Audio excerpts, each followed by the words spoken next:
Oh my God. Brady, look at those pre-orders. This looks like one of those digital-only games, but you know. Who understands those physical guys? They only want it because the case looks so good. I mean, the case, it's so empty. The spot for the disc is so round, but it's empty.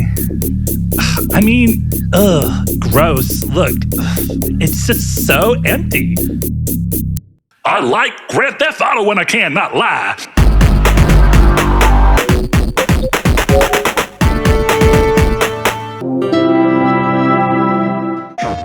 Hello and welcome to Triangle Square, the PlayStation Podcast. I am your host, Brett Beck, and contrary to what you just heard, I'm up in the air on Grand Theft Auto, but alongside me, as always, is one Mr. Chris Figs. If you are new here, welcome. We are a gaming podcast that looks at the industry through the lens of primarily being PlayStation fans, and if you play on Xbox, jokes aside, we play on whatever, whenever a game calls to us. And whoo boy, is there a lot of Xbox talk today. So for a PlayStation podcast, there's a lot of things that could be a harbinger for PlayStation in some capacities. We'll get to talking about that soon. But for now, Chris, how you doing? Let people know you are, what you are, how you doing. I'm doing like fantastic. Oh my God. I'm good. Cressy. I'm good, man. It's been a good week. How about you? How you doing? It has been a decent, let me not lie. It's been a terrible work week. It's been an all right outside of work week. That's a different conversation for a different day. So we're going to take that version of Brett and like zip him up in like a little suitcase to where he can barely breathe, just enough to survive. So in the morning he can do the things he's got to do. But for now, this is like, having fun. What's up? Weekend at Bernie's, weekend at Bretty's. Is just fucking. That's what we're gonna do with the one I zipped up. He's gonna die in there because he can't breathe. But then we're just gonna strap him up. And Chris, if you could like help a bro out, we might need to like tie some ropes so at work I could just have my hands just like clacking on the keyboard, and they'll be like, "Here goes Brett. That's how his keyboard's clacky." Like we know that about him. So, I like seeing himself type. He just loves the sound of himself typing. Chris, we're going to talk about, you would probably not believe it from that cold open. We're going to talk about Grand Theft Auto 6 and, of course, what it did. We're going to talk about Call of Duty and a change it's making up this year. We're going to talk about some price shifts happening in the gaming industry. And, of course, one big final topic that I think we're going to just keep in our pocket, right here, little guy hanging in the pocket. I can tell you it's not good news, seemingly. But we'll get there and we'll broach that topic when the time comes. Chris, we always start this show off in the time-honored tradition of checking out what we've been playing. And we've been away for 3 weeks since our last episode because we did kind of a back-to-back-to-back episode run where we did some coverage of the very exciting time of being in the E3-esque era. So we have a bunch of episodes you can go check out there, our reactions to the State of Play, the Xbox Showcase, the Summer Games Fest. But for now, Chris, in that 3 weeks, man, I have really caught up on all the gaming I've been skipping out on and not having time for earlier this year. So I'm excited. I'm ready. Went some vacation, got some sunburn. My white ass just does that. What have you been doing, Chris? What you been playing? Because you've had a few games that you've been like, I feel like this game is for you. And you kind of, I don't know if you're bouncing off or what's happening. I know you've been doing a lot of soul searching with your writing. So what gaming has been tickling your fancy? I mean, I could talk about Marathon. I won't, but I could talk about that. Because I've spent, the thing is like this past like 3 months or 3 weeks, Jesus, not that long, have been a lot of like playing Marathon or playing MLB and then working on other stuff. So like I've tried a couple things. I tried Lego Batman, which I was into. I liked it a lot. But I haven't had that like, I'm going to sit here for 3 hours and play it time yet. So I'm through the tutorial and I just found I did a couple missions. I think I'm doing something where it's like you think a certain character is showing up and they keep like bait and switching you into like another shittier character is actually the guy that you're going after right now. Yeah, so look, I want to kind of, it feels like a good time to go ahead and prop in, and this is one of my games, right, is Lego Batman. I've started it, and it's what I'm currently playing, actually. It's kind of like my main game right now. And that was going to be my big question, is I knew you tried it. I hoped that you had gotten to the open world and managed to kind of get through the Grand Theft Auto 3 setup of it all, where you get to open the bridge and go to the other islands. Yeah. I thought that was pretty neat, and I was really impressed with how open world the game really is. Like, I know that they were kind of leaning on this, but now that I'm playing it, and I'm playing it on the hardest difficulty because the game is really easy otherwise. But do you kind of I think the feel's there anyway. I think it's easier to note when you're on hardest difficulty. But this is just them being like, yeah, we fucked up and didn't let Rocksteady make another Batman Arkham game, so we're going to have Traveler's Tales do it for significantly cheaper. That's all this feels like. But that's not a dig, because I love it. So how's it landing? I mean, I know that you didn't get to go too far, but did you start getting into some of the Arkham-like mechanics that were there, like the explosive gel or the ability to glide?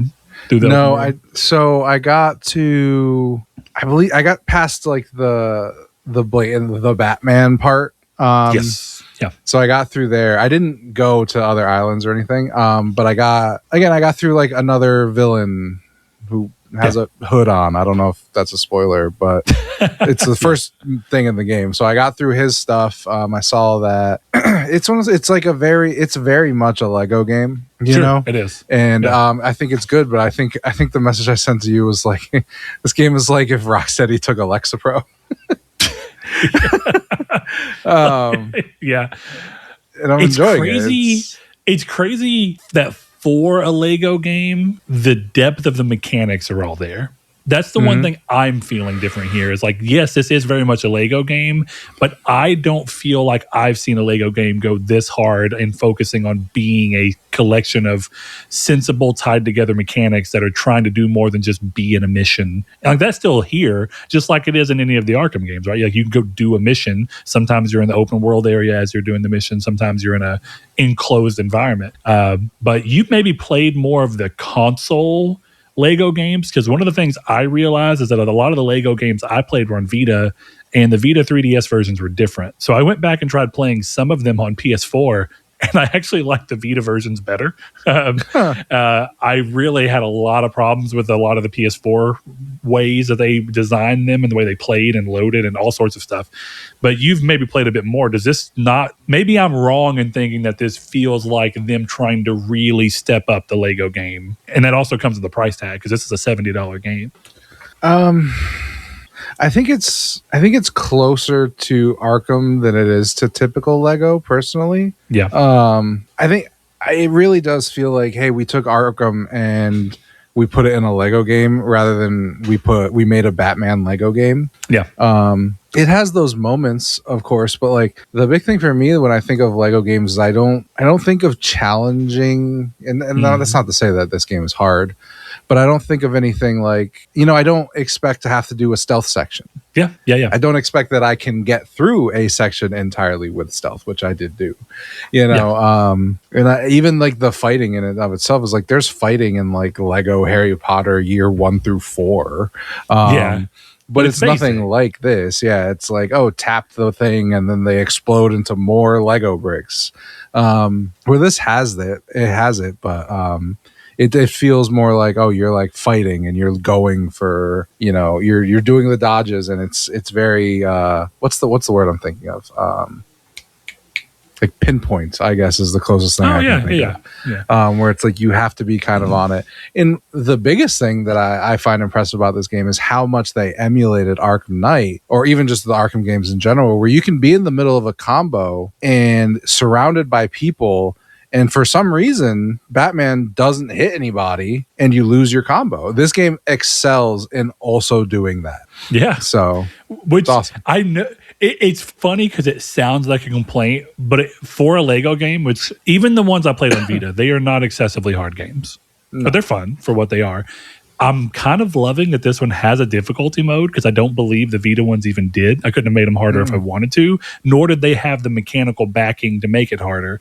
What's kind of cool about this one is that this is the first time I feel like a Lego game... I'll take that back. I think apparently some people didn't like the game. It's much shorter in scope and scale, and of course I think the price tag reflected that.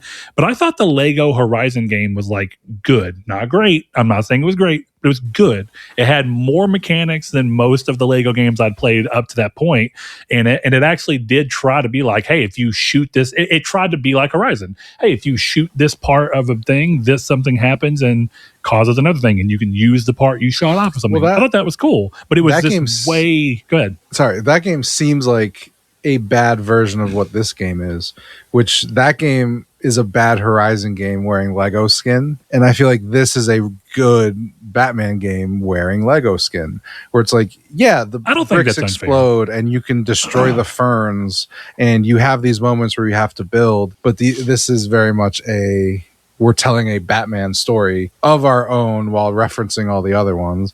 And sure, I didn't play Lego Horizon. And its story was exactly what you expect. It's literally just the Horizon story, but just goofy-fied and like cutting all of the context it's like all of the minutia out. Like it's just quickly getting you to the major plot beats. And I enjoyed that for what it is. I think it's great. And playing it with my wife was good. And originally I was going to play Lego with my wife. And then whenever I started playing it and realized it had as much Arkham DNA, and I decided I wanted to crank it up to Dark Knight difficulty, which I wouldn't say it makes the game hard, but what it does do is it makes it to where there's been multiple times where I haven't lost a life yet, but I've been on one heart and had to be on it to not mess up my combat and my flow and not miss a counter or a dodge or something like that. And that's way more enticing because Dark Knight puts you like the standard difficulty gives you 8 hearts and you have unlimited lives. Dark Knight gives you 3 lives and you have 4 hearts. So if you get hit 4 times, more or less, you're going to die, which is pretty cool because then the only way to get hearts in that version is to get your focus meter built up and hit an R1 mega kill on somebody, and they'll drop a heart as a result. So it's mechanically pays back you doing well, and I don't think any other Lego game I've played does that. And so that's the thing that makes this game kind of feel like it has the mechanical chops of a normal game. And in a way, I don't want to call it baby's first Arkham because I think it's way more than that. It is by all means an Arkham game that just has a slightly more palatable form factor for kids, because I don't think a kid should be playing Arkham City or Arkham Asylum. Like it's a bit much for them. But if you take this kind of, and I do like the Lego goofiness, like in the storytelling department, but I also like that I was like, this is a Lego game. The goons are not going to have guns. Lo and behold, the goons get guns. I was like, fuck yeah, this is awesome. So yeah, it's a very cool game. I'm enjoying it a lot. I like the humor. I like the Rocksteady Lexapro. Yeah, but I do think this, you can see why it's a $7 game in a lot of ways, just through sheer quality. But like, if you really think about what it is, it's a big departure for them. Where like the thing with The Hobbit and Harry Potter and Star Wars and Indiana Jones and whatever else they've done, Beyblades, I guess, I don't know. No, it's Ninjago, but I would fuck up a Lego Beyblades game. That sounds awesome, dude. Me too. Where's that Lego rendition of an anime? I mean, come on. The relationship's there. They got to Sony got to develop a Lego game because that was apparently developed by Guerrilla. So that's crazy. Such a waste of time. I don't know. I think, but the point I was making is that those games are retelling a story you've seen already, right? It's like, sorry, it was Guerrilla and Studio Gobo. Just to clarify. It's like, do you wanna play through the events of Indiana Jones and the Temple of Doom? Here you go. Here's a game for that. And this is. Do you want to see a Batman story? And so I think this is a cool game. I like it. Yeah, chock full of references. I actually really love how well they tie in references while still letting it be its own story. They're doing a really good job. Because I think I'm not usually a huge fan of just crazy references for the sake of references, but I think that Lego, the whole brand, is about references and IP tie-ins. And so if there was ever one that feels like it can pull this off, this feels like the easiest way to get away with this and have that love letter vibe without feeling like if they made a bona fide Arkham game and then tried to put all this reference in there, I think it would feel what would the word be? I think it would you'd feel it. You'd be like, ugh. But because it's in the Lego branding and it's got this Lego humor and they're doing so much more, it almost feels like parody meets a love for the original, which usually parody carries, meets an intent to do something new with the references and parody. So I don't know. I'm enjoying it quite a bit. But what I do want to hear about, you've played some of Stalker 2. I have. I know you found a good deal on it physically, which is awesome. It's a game I have been very, very interested in. And you messaged me the other day and you're like, Stalker 2 seems like your type of game. So why is that? I'm very particular with shooters. So I'm assuming that it really plays in a different way for a shooter game. Well, it does, but it is also... I haven't gotten fully into this part yet, but from what I'm getting is it's very much it's an extraction shooter, but in a single player sense, which kind of tells me it's something that... Because you're going back and you're building these bases and you're upgrading your stuff. And I'm pretty sure there's some kind of like building up and doing all that stuff. So it seems like your kind of thing of like going in and seeing what you can do, doing these quests, going back, upgrading your stuff. That's the loop, it seems so far. I'm not sure the more I've played of it, if you'd like it, because I'm not sure that I like it. But that's just honestly... Which is interesting, because I feel like our tastes are... For as often as they are similar, they're also pretty opposed often. Yeah, it's very hard. And it's not necessarily hard in ways that I find super fair. Yeah. And that's not, inherently a bad thing. Death isn't fair, whatever, all that kind of shit. But like, there's been times where... in a very battle royale extraction shooter kind of way, in a single player game, you'll do this thing where like, oh, you hear shots out in the distance and you can go that way and kill these guys and do all of this stuff. Take their crap, take their guns, upgrade your arsenal, whatever it is. You can loot, you can empty those guns. So you take all the bullets. Like there's cool stuff like that I enjoy. But what I've found so far in playing is that the game right now is fighting a little bit of what it wants me to do, where it's like, hey, you have to go all the way over here to do a mission. And this is a main story mission. So this is what you need to do to progress. Oh, by the way, in order to get there, the most direct path, I'll say that at the start, the most direct path takes you by 2 fights. And by the way, one of those fights has a guy in a sniper tower. So good luck. Yeah. And the point of the game is it's very much a like learn your route, like be cautious, like hide in the bushes, stay away from the enemies, use your silenced pistol. My problem with that is I feel like the enemies see me no matter what I do. And the silenced pistol does not have enough range to where, because in some games, like Hitman's a good example, right?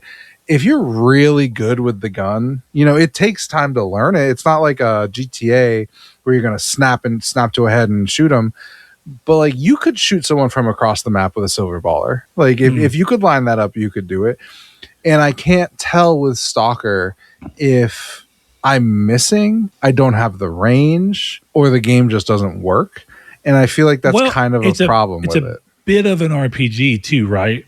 Like I wouldn't say deeply, but is there a bit where it could be that your skill level in that department is just lower than it needs to be for you to be able to pull that off? And like, do the guns have stats that you can actually see like a stat line through? Yeah, that's possible. I just don't. This is like a curiosity. Yeah. Well, the thing for me is like I don't feel like it's communicated to me well enough if I can or can't do it. Yeah. And that's the tutorializing. Again, it depends on what kind of gamer you are. If you want to walk into something where you don't know jack shit, this is perfect for you. And from what I can tell, that's kind of what Stalker is like, we're just going to drop you in this game and we're going to give you places to go and people to see, but that's it. Where do you land on... I always use this game because I think it's got such a weird, interesting middle point in the franchise that I loved. Where did you stand on like Far Cry 2? Because I feel like Far Cry 2 is kind of what you're talking about too. It's like the game throws you in and it doesn't tell you a whole lot. And then it has all these weird mechanics that you have to come to terms with, like guns getting jammed. and you having to find malaria medicine or you pass out, like, and it doesn't really spend a lot of time talking about why that is or how to go with them. So you're kind of just like, is my gun jamming because I need to get better with guns, or is this a low quality gun? And I don't feel like I have a good feel for that, which I liked because it felt like I was a dude in Africa just figuring shit out and way in over my head, which is exactly what the story's about. But some people don't like that. Like you said, it's tutorializing, because Far Cry 3 is way more tutorialized. And I love Far Cry 3, but it's very different than Far Cry 2. I think it kind of, I think the thing is, like, I don't think I would recommend anyone Far Cry 2 without knowing them. But I would tell someone right now without hesitating, you should play Far Cry 3. You should play Far Cry 4. Interesting. Yeah. I mean, that's fair, because when I do recommend Far Cry 2, it comes with be open. Give yourself an opportunity to come to terms with what the game's asking you to do, because if you do, it's really cool. Right. Yeah, exactly. And that's kind of where this game lands. I think that if you're a certain type of person, you're going to like it. And there's going to be a certain night where I fucking like it. And I do like it. Like, it's not a game that I'm like, oh, I might as well just pack it up and send it over to Brett because I'm not going to play it. Yeah. Like, it's still in my PS5. Like, I'm still might launch it and play it, but there's a lot to me so far that it feels like it's fighting. It feels like it's fighting the fun that it's sending me towards a little bit. Like, it wants me to be this, like, hey, go do these missions, go see this story we have, go interact with the people, and then it's killing me mercilessly and sending me back over and over again. I think an interesting comparison point for it, just out of curiosity, because I know me and you had different feelings on this as well. Mm-hmm. I love Tainted Grail, but one of the things that I think I usually tell people whenever they ask if I recommend Tainted Grail is I say, if you like great stories with interestingly written characters in an interesting world, I think Tainted Grail is really awesome. But if you don't want any challenge to come with that, then you should play it. Then if you're going to play it, you should play it on the easiest difficulty, because I think that you kind of had a similar feeling with Tainted Grail, and you were able to somewhat get through it whenever you were playing. I know you didn't beat Tainted Grail, but I know that a lot of the progress you made was off of the back of you finally deciding that wasn't the version of the game you wanted to play, that had that crazy, like, go to a new territory and suddenly there's a huge difficulty spike because the game doesn't level scale. Is it kind of like that? Is it kind of like where if there were a difficulty setting, and maybe there is, but is it comparable to that, where there's a version of you liking what the game's doing as long as you could get over this one thing that you're not quite clicking with? Yeah, maybe. I mean, I'm playing it on normal, so it's not even like I've cranked it up or anything like that. Sure, and I've played Tainted Grail on normal, but it just turns out that normal on Tainted Grail is actually still pretty challenging. Well, I think it's one of these things where, like, I don't know. I went into Stalker expecting a more hardcore experience. It's just what I found from it I don't really love right now. But again, we're talking about a time in my life where a lot of when I turn off MLB or Marathon, it's like I prefer to be doing something else, like working on stuff I'm writing. So, like, I've been tossing on Stalker and, like, enjoying it when it's like when I'm killing things and when I'm actually making progress. But when I'm not, it's a lot easier to just be like, fuck it, I'm switching over to the computer, I'm good. So I mean, I think there's a way I'll enjoy it. It seems like it seems like what I expected. I think the thing, Jesus, I think the thing with Tainted Grail is that I was looking. Chris, are you from Barbados? Tell me the ting, Brett. Come on, brother. Tell me the ting. So the thing with the ting is Tia Dalma. What's up? Holy shit! Are we on the Caribbean? Yes, we are. It's Caribbean, asshole. Actually, this is important information, Chris. Are you Pirates of the Caribbean or Pirates of the Caribbean? Are you? Like, up north, do you hear people say, I feel like Caribbean is a very southern way of saying this. I'm just going to throw that out there. I could be wrong, but it sounds like the people who, like, when I go through the Taco Bell drive-thru and they're like, let me get one of them quesadillas. Now you're making me think of the gif of Jesse Plemons in Civil War, and it just says, well, what kind of pirate of the Caribbean are you? But obviously in spelling, so he doesn't, say which one he is. But yeah, the thing with Tainted Grail is that when I bought Tainted Grail, right? Yeah. I bought it because you're welcome. The recommendation that I got. Wait, did you really did too? Yeah, I just wanted to support the developers. I really like the game, and it's a fucking steal. It's $35. It's awesome. Nice. But yeah, no, when I bought that game, I bought it off the back of hey, if you're a Skyrim and Elder Scrolls fan, you're going to like this, which is objectively true. But when I think of Skyrim or Elder Scrolls, I don't think of a hard game. Agreed. So when I went into the game with that mindset, I got what it was offering, which was that. But first boss fight, you get your ass kicked. You get your face stepped in. You're like, what the fuck, bro? I don't want to do an RPG, that style of an RPG with that difficulty. You know, to me, those games are, I'm running through the wilderness, pressing triangle so that my character jumps so that this goes faster because I have to get to the next place so I can see the story and do the menial combat. I mean, the best way to play Skyrim is with magic and hold L2 R2 and just walk forward. Like that's how I play those games. So the final boss, I think I told you that fighting the final boss in the game took me like 13 or 14 tries. And I guess what I'm saying is I kind of like that the game was like, what if they made an Elder Scrolls game that was from Software light? Because it's not quite that mechanically in depth. It has way more mechanical depth than the average Elder Scrolls game does. It's not quite as in depth as like Bloodborne or maybe this is Dark a hot Souls 3. But point being is, I kind of liked that middling zone grab because I was like, this is cool. I always feel like for as epic as they want the fight against like Alduin to be, it's super fucking easy. It's so easy. It doesn't even feel like you did anything that epic. Like it's still cool, and I love Skyrim. That's not me shitting. But when you compare, when I took down the final boss of Tainted Grail, I was like, let's fucking go. Like I felt like people who like the Cowboys, and the Cowboys finally win the Super Bowl again. Like the Cowboys are finally relevant again. You know what I mean? You don't need to be ridiculous with the things you're saying.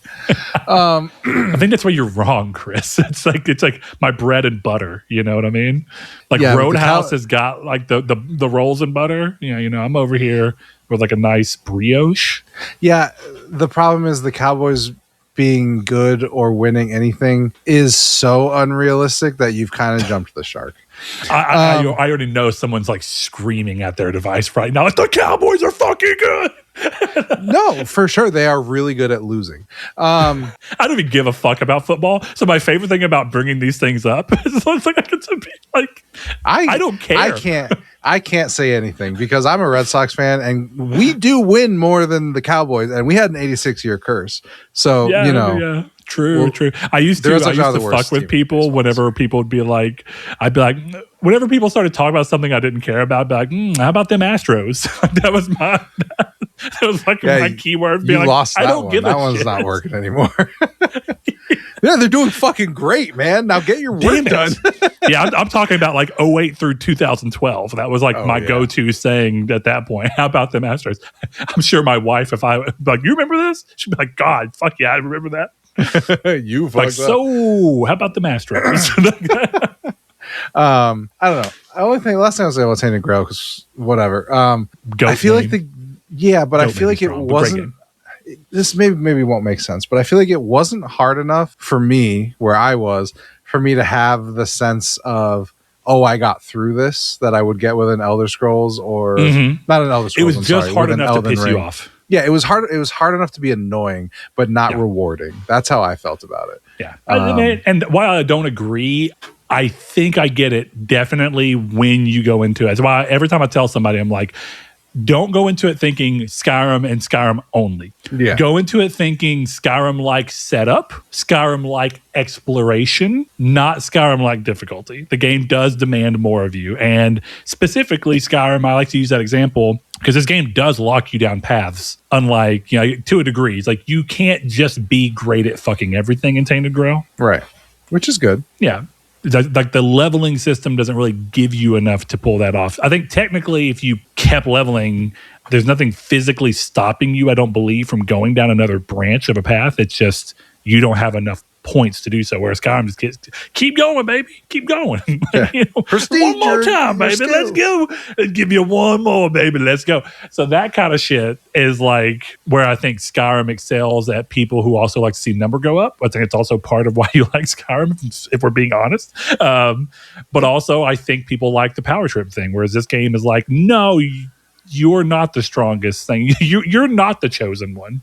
Yeah, I mean, what I like about Skyrim is I get distracting combat in the middle of a good story, and this was a good story with annoying combat. So it was like, I don't want to do it. Yeah, but Chris. Quickly, I played Pokopia while I was on vacation because for my Switch 2, I managed to get... I just don't find the Joy-Cons to be exceptionally comfortable. Damn, Chris, you knock over your Monster Can stack over there? Apparently. What the hell? I didn't even know I had one on the desk. Bro, go punch a hole in the drywall. Let's go.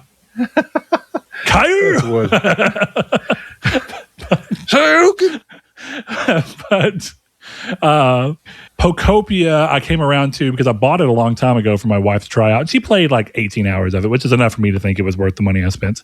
But I came across these controllers that like replace the Joy-Con, and unlike a lot of the Switch ones, they charge while it's on the Switch, which is fucking awesome. So I don't ever have to take them off if I don't want to. And they're called what are they actually called? I will try and remember and get back to you, but I quite like them. They've got also solves the problem of having to worry about the Joy-Cons eventually getting stick drift, because these have got the magnetic why am I skipping out what it's called, Chris? What are the fancy smanchy sticks called? You know what I mean? The Joy-Con grips? No, the analog sticks that you can get for controllers that are like won't go bad because they're like magnetic. Hall effects. I just needed to type it in a little bit and I got there. Hall effect sticks, and it's got like a replaceable D-pad. You can change it with one that's like a rocker or one that's got the diagonals already built in, and it's thicker. Has like a nice grip to it. So I like the controllers. Those are actually quite nice, and they were on sale for the same price as normal Joy-Cons. So that was cool.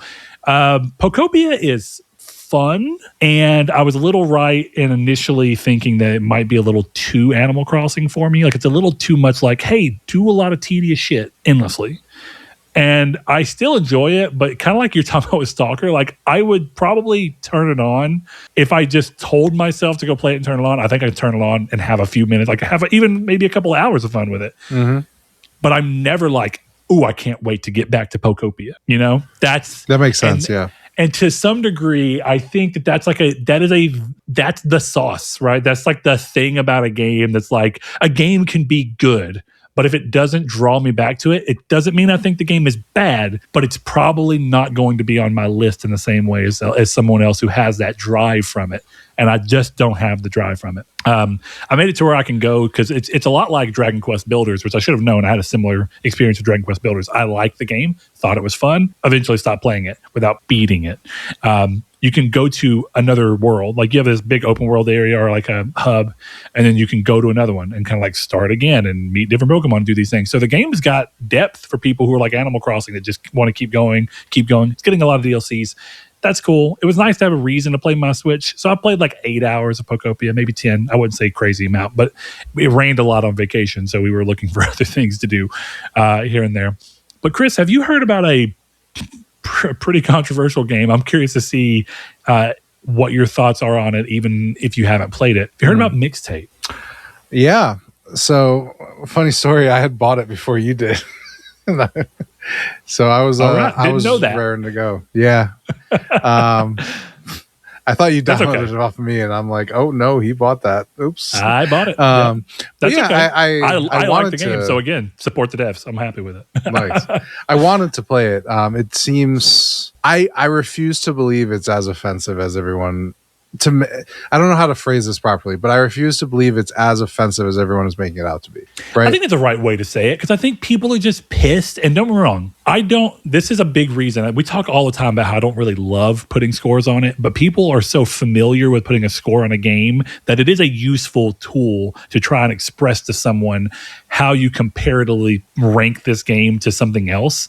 Mm-hmm. But I think the biggest problem here is people are mad that this game is getting 10s.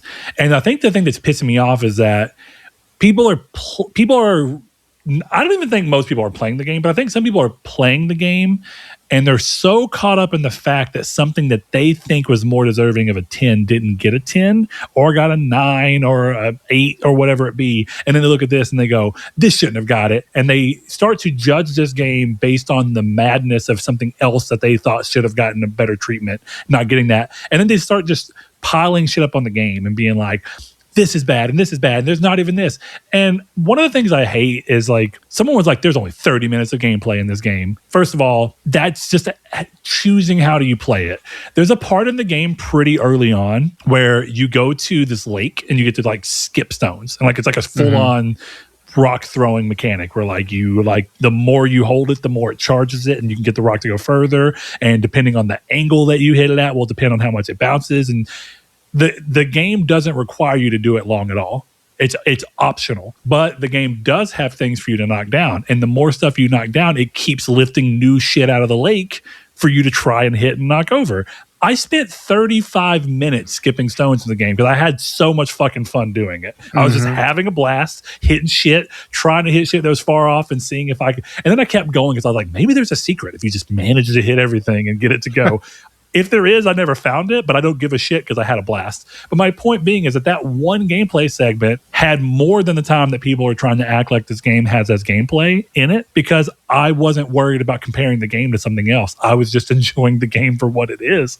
And I think that that's the kind of stuff I get annoyed at, because the game, I think, is A, aptly named. B, I love the commitment to the format and being like, no, the point of the game is that you're playing through this kid who has like this, and maybe I click with this because I'm a little different on this, but I think also music helps to like elevate moments and change moments, and also can change how present you are in a moment. As weird as it is, you think it could distract it, but sometimes it like complements a moment. The difference for me, as we always talk about, is I think of it as like an album. I don't go, oh, this song. I go, oh, this album. The vibe of this album fits this moment, this event in time. And this is more like what most people really are, definitely these days, which is this song complements and elevates this moment. And in that, I thought it was cool. There were songs that I knew most of the songs on here, but I think I listened to them more than I would have and gained a much bigger appreciation because of how much the game leans into being like, no, this is a cool fucking song. And it kind of makes it easy for you to just lean in and be like, sometimes it's just cool to appreciate art for what it is. And you can kind of lose this thing of, ooh, art has to be a certain quality. Like, it was cool that some of these songs are not necessarily the biggest songs. A couple of the songs I never heard, and they were genuinely great songs. That's cool. I like that. And there's one moment that I don't even want to spoil because it's just so cool. But it plays with a Smashing Pumpkins song, and I fucking love the Smashing Pumpkins. And the part is so fun, and it's so stylistic, and the game knows what it's trying to be. And I don't get why, but I also think to some degree, and then I'm gonna seed the thing. I want to hear more about what you think of what you've seen. As much as I hate to say it, I'm not saying that I know this without a doubt, but I do have a feeling that some of the feelings around this game and the discourse around it is that people online are way more vocal and have way more like they dig in and try to find issues with things that seem to be female-led games. And I think the fact that you play as a female in this game is a big reason as to why people are wanting to shit on it too. And I hate that because the game is really good. I don't know if I'll ever play it again, but I had a really fun like 5 hours with it. That seems great. I don't know. Like, this game struck me as like a good one of those, and maybe a great one. And I don't really understand the fervor, because this is not like it's the first time we've had games like this. Yeah. I mean, and that's the thing. It's like, I think it depends on the type. I don't even know how to like articulate it, but The Walking Dead season 1, The Walking Dead as a whole is led by a woman, like, the game, not the show. But so like, I feel like this was one of those things where, what was it that came out? That's what it was. It was Crimson Desert. Like, Crimson Desert comes out and rightfully gets a 6, and people are up in arms about it because they like it. It was and I think that was the thing here, where it's like, that's part of the reason I bought it, ironically, is there was so much complaining about it that I was like, oh, I would love to see what this was. Oh, it's on sale for $18.99. Like, all right, let's do it. Yeah, it's a well-priced game too. Yeah. For what it is. It just seemed to me like there was a really big fervor because like, oh, one game got a bad score and this game got a good one. And I think that's because people can't compartmentalize different genres of video games. Okay, because a 10 out of 10 shooter is a very different thing than a 10 out of 10 walking simulator. You know, like we both had a great time playing A Way Out together, but I don't think that was like this exhilarating experience of action combat. It was just like we were just having fun experiencing the story and doing these like little puzzle sections, like. And I think baseball. That's the example, right? Like, how much time did we spend that night on baseball? I swear we spent most of that night. Yeah, that game's not long. I think we spent double the amount of runtime that game has playing baseball, and and that was a really good time. So it's. I don't know. Like, I would never sit here and be like, Mixtape is categorically better than Crimson Desert. But I would say I believe that that Mixtape is closer to a 10 than Crimson Desert is. You know what I would for say, what they are. Having not played Crimson Desert, I want to front load that. That's very important. I haven't played it yet. I actually do have interest in the game, and I also normally have a soft spot for games that do this. But one of the things that I think, if you really do, like, right, I know that we're just working off of a theory that it could be that if Crimson Desert came out, became this big thing, people felt like it got snubbed, which I don't think it did. It sold incredibly well. So it doesn't even matter what score it's gotten. The game has made money. I don't know what you're so concerned about. Thankfully, the devs continue to support it.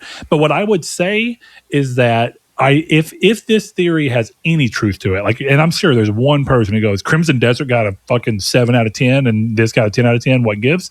You know what might give, if we're just being honest, is that Crimson Desert built itself up entirely on marketing that said this game I don't even know how to say this without, I don't mean this in a pejorative. I mean this truthfully as what it is. This game doesn't quite know what it wants to be, so it's a lot of things. And that can be great and really fun, and it can lead to really interesting gaming experiences and fun times and very memorable games. But on the flip side of that, what else can happen is a game that really singularly knows what it wants to be and leans into that, I think sometimes lands better with you because, first of all, it's not wasting a bunch of your time. Crimson Desert can be a time sink, and one of the things that can happen the more you play something is you start to see more of its flaws. And when a game requires you to play more hours of it to experience its story, you're going to notice more of those flaws, and you're going to notice all the ways in which they tried to make a million systems do a million things and didn't quite land. Whereas this game tried to do a very few number of things in a very specific way.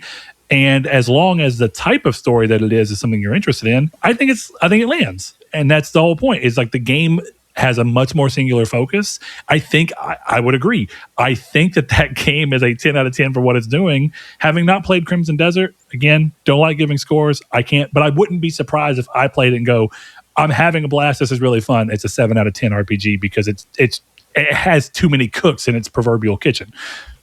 Yeah, I mean, I think Mixtape knows what it wants to be more than Crimson Desert does. Yeah, it's kind of what I mean. I don't think okay. Crimson Desert is a video game. I think it's a sandbox of mechanics, and it's like so. And that's not. It's fun, but like, if you said to me like, "Hey, which one is a better video game front to back," I would probably be more likely to recommend you something like Mixtape. Mixtape may not even be the best example, but I would probably give you a lot of the Telltale Batman season 1 and 2. I would recommend that over it. And I think, and the only reason we're bringing up Crimson Desert is because that was the game at the time.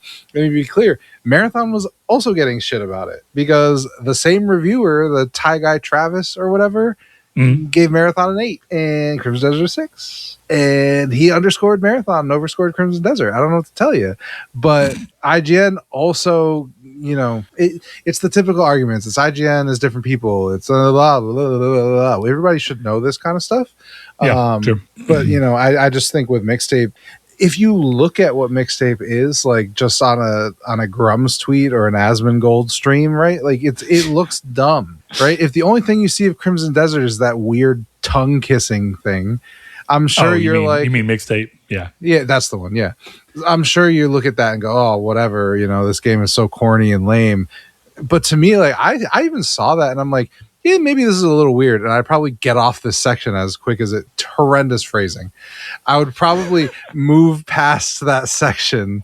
You know what's funny? Quick. The game only makes you do it for like 10 seconds. Yeah, I'm sure. It's also, this is so early in the game, I remind it. It's like a dramatization of this person's first kiss with somebody that they didn't even really want it to be with, but they wanted to get out of the way. And so it's meant to be awkward. Right. The setup for it is so funny. And then the game literally lets you do it for as long as you want to do it. But the whole point of the thing is that eventually when a prompt comes up for you to leave, which only takes about 8 to 10 seconds, immediately she's like, that's enough of that. The whole point is that it's uncomfortable. It's playing into the fact that this is like teenage shit. It's so goofy to me, but I'll say this as my final word. Mixtape is the first game in a long time that just by nature of having a really fucking good time with it while I was doing it, I was just like, I'm going to go for the platinum. And I haven't, Chris, I haven't given a shit about platinums all year. I am so burned out. It's been a weird year for us. Yeah, I am so burned out that the 2 platinums I've gotten this year are Arc Raiders, which was like 2 trophies I still needed, and this. Nice. I'm pretty sure those are all I've gotten. Yeah, and 007 is easy, so you not going for it is proof in the pudding. Yeah, I don't even give a shit. We'll talk about 007, but actually, is it time for us to talk about that and then kind of end on your final game since it's going to be it's going to be a nice transition. I do. So now that I've played 007 and I know you had your thing, I know you haven't beaten 007, right? Mm-hmm. Yeah. Okay. How far did you get? Like, can you name a general setting that might tell me roughly what I don't know the mission name. I think it was like mission 9. It was when that's decently far. Yeah, I got it. I got deep in the game. It's when you're in the tropical setting. Yeah. And I stopped literally because it went find this guy, find this guy, find this guy, and I went, don't want to. And then that's when I turned the game off. But that's where I am, Yeah.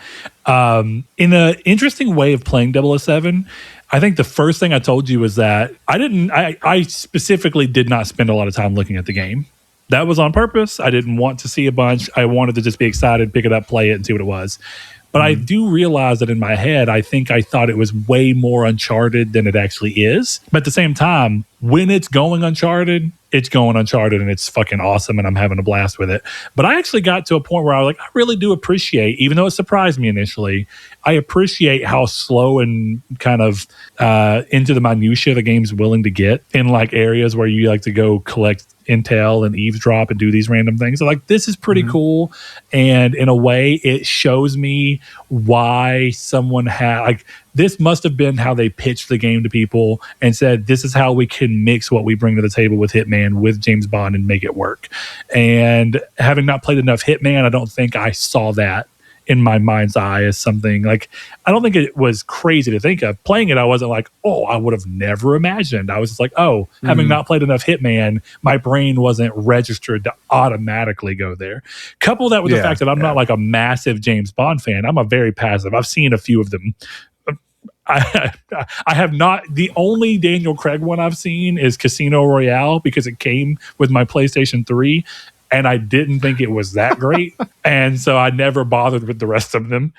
So it's not even like a strong opinion. If someone's like 007, like, I'm not like, ugh. I'm just like, oh yeah. I've seen a couple of the Sean Connery ones. I saw the Pierce Brosnan, like a couple of the Pierce Brosnan ones, like Tomorrow Never Dies or whatever it was called. But also when I was young, I remember that shit. I'm not a huge 007 fan. So like, I'm sure people were like, oh my God, you go to Q Lab. I don't know who the fuck Q is, but I'm assuming he's someone in the movies that people know. And that's why it's exciting. I don't fucking care. But being just into the world, I ended up caring. I was like, this is cool. This is neat. I'm having a good time here. But the first thing I want to say is I was really surprised that it makes me want to go play Hitman. I'm like, I am missing clearly very good game designers going way further with this. And I know I've played some Hitman, but seeing as how the game continued to open up towards the later stages for sure, I was like, oh yeah, late stage Hitman levels must be fucking really fun to just weasel around in. Yeah. And that's pretty cool. So if anything, this game has given me an appreciation and I want to further appreciate the work of IO Interactive in a way that I never had before. Yeah, you have to go into Hitman wanting to do more than the A to B. Like if you go, oh yeah, I just have to kill this guy, like you can do it. Like I think the single worst way to play a Hitman game is to go guns blazing. Yeah. You can, and you could get through the game that way. But I think less so in James Bond for sure. But when you're playing Hitman, you have to be like, I want to experiment. Oh, I can turn on this industrial mixer. And the Hitman is really good with being like, what I like about Hitman is like, it'll show you something that'll make you go, I must be able to use this. Yeah. Right. Yeah. Because it makes sense that a winery would have a big industrial mixer. But the fact that it lets you interact with it and it has a whole animation, it kind of tells you as the player, like, oh, I can do something with this. Whereas there's other things in the world that you don't interact with like that. So you have to go into Hitman wanting to be like, I want to know what that industrial mixture is going to do, And how do I get the character here? It's almost like a choose your own puzzle game. Yes, exactly. And I will say I did feel that when I played Hitman 3. I think it was the one I played, right? Where the first level's in the skyscraper. Yep. Yeah. And then the second one is in like the fucking house out in the Tuscan Hills or whatever. Whatever. Yeah, banger. Yeah. I had fun with that one. Those are the 2 levels I played. I didn't play anything else. But point being, I was actually kind of surprised by how in the weeds they got with it. And clearly not nearly as much, but they gave a lot of that kind of stuff. I think the first level where I really had that feeling, and it's probably the first level where you're supposed to have that feeling in James Bond, is when you're in the hotel with the chess match going on. Mm-hmm. I was like, oh, like it's in a different way. James Bond is trying to tell a very specific story with a very specific series of events. And so it does need you to do specific things. But this is pretty broad. And there's still a lot of ways to approach how you solve these problems. But there's also some things that you kind of have to do. Like sometimes the only way you can get there is by eavesdropping at least once. But what's cool is you can find so many other ways by eavesdropping multiple times and exploring the map and how you can claw around. And thinking back to what those things allowed me to do in Hitman, it was interesting the things that they wouldn't let you do in James Bond. Like I felt like in James Bond, it was also like, I liked the challenge of how can I get through this, hopefully without going guns blazing, which ironically is me fighting what I originally wanted from the game, is I wanted to be Uncharted. But once I started playing, I was like, oh, the game's kind of fun to approach like a Dishonored, like stealth heavy game. Because if you can pull it off, it's rewarding. But whenever it all goes south, it's fun because it has good mechanics to back that up. But I remember being like frustrated. I was like, why can't I move the bodies? And I was like, I feel like in Hitman, you can move the bodies. Like the whole point is that you can hide your work. And I'm kind of bummed. And then this one, I just chop someone down and they're just fucking there. Like I can't do anything about it. And I guess that, you can look at it and go, oh, well, it makes you think through your route more and try not to go someone else. But I kind of like when games are like, no, you can pick them up and move them and like clean up after yourself. But 007 was really good. I thought the story was way better than I anticipated it to be. Had the right mix of kind of spy stuff, but also action stuff. For as much as I understand, I think as everyone understands James Bond to be as a character, I was surprised at how well they kind of nailed that side of him while still making him endearing and kind of having a little bit more depth than I initially expected. And I'm very curious to see if they get to make another one because I had a really fucking fun time. I had a feeling with this game, not necessarily in a bad way, that the last time I remember feeling like strongly this was the case was when I was playing Tales of Xillia back in like 2013 or 14, is I kept having moments of the game come where I was like, this has to be the end, right? And it just wasn't. And I was like, there's more? And I wasn't like mad that there was more, but I was like, this game is very willing to push the emotional payoff and push loop, which is interesting. Like they did a really good job with it, but I also imagine this game is still only as long as it is because they knew gamers would riot if it wasn't like over 15 hours. Yeah, I don't know. That is I kind of did feel like a lot of maybe you feel the same way now kind of listening to you, is there was a lot of the investigation stuff that felt like padding. It felt like yes and no. The biggest place that stood out to me was the office building when you're with Greenway at the beginning. Yeah. Where it's like, oh, you have to get the right angle on this glass door. And I'm like, are you fucking joking? like, why I got it once. Why did I have to do it 4 different times? You know, and that's kind of how I felt in that section. I don't know how much that continues, obviously, but yeah. So that's where I'm at on it. It's a great game. I do think there's a lot of padding in those sections, but it could also be that I just don't like those sections very much. So it's a give or take. I think that if we're honest about a lot of games, a lot of mechanical uses in games sprouted about, I think, as a way to add padding that doesn't have to be as obvious, right? Like, yes, what you do is you expand the loop. If you can make the loop longer, the game by nature ends up bloat has an inherently negative, so I don't know if I want to use that, but the game grows with the growth of the loop. And so the more you can start to do those little things, you can make a game. Artificial sounds wrong too, because games are artificial. It's kind of the point of them. But I still think it's probably the closest word. You're artificially inflating the length of something in a way that you're trying to hide, which is smart.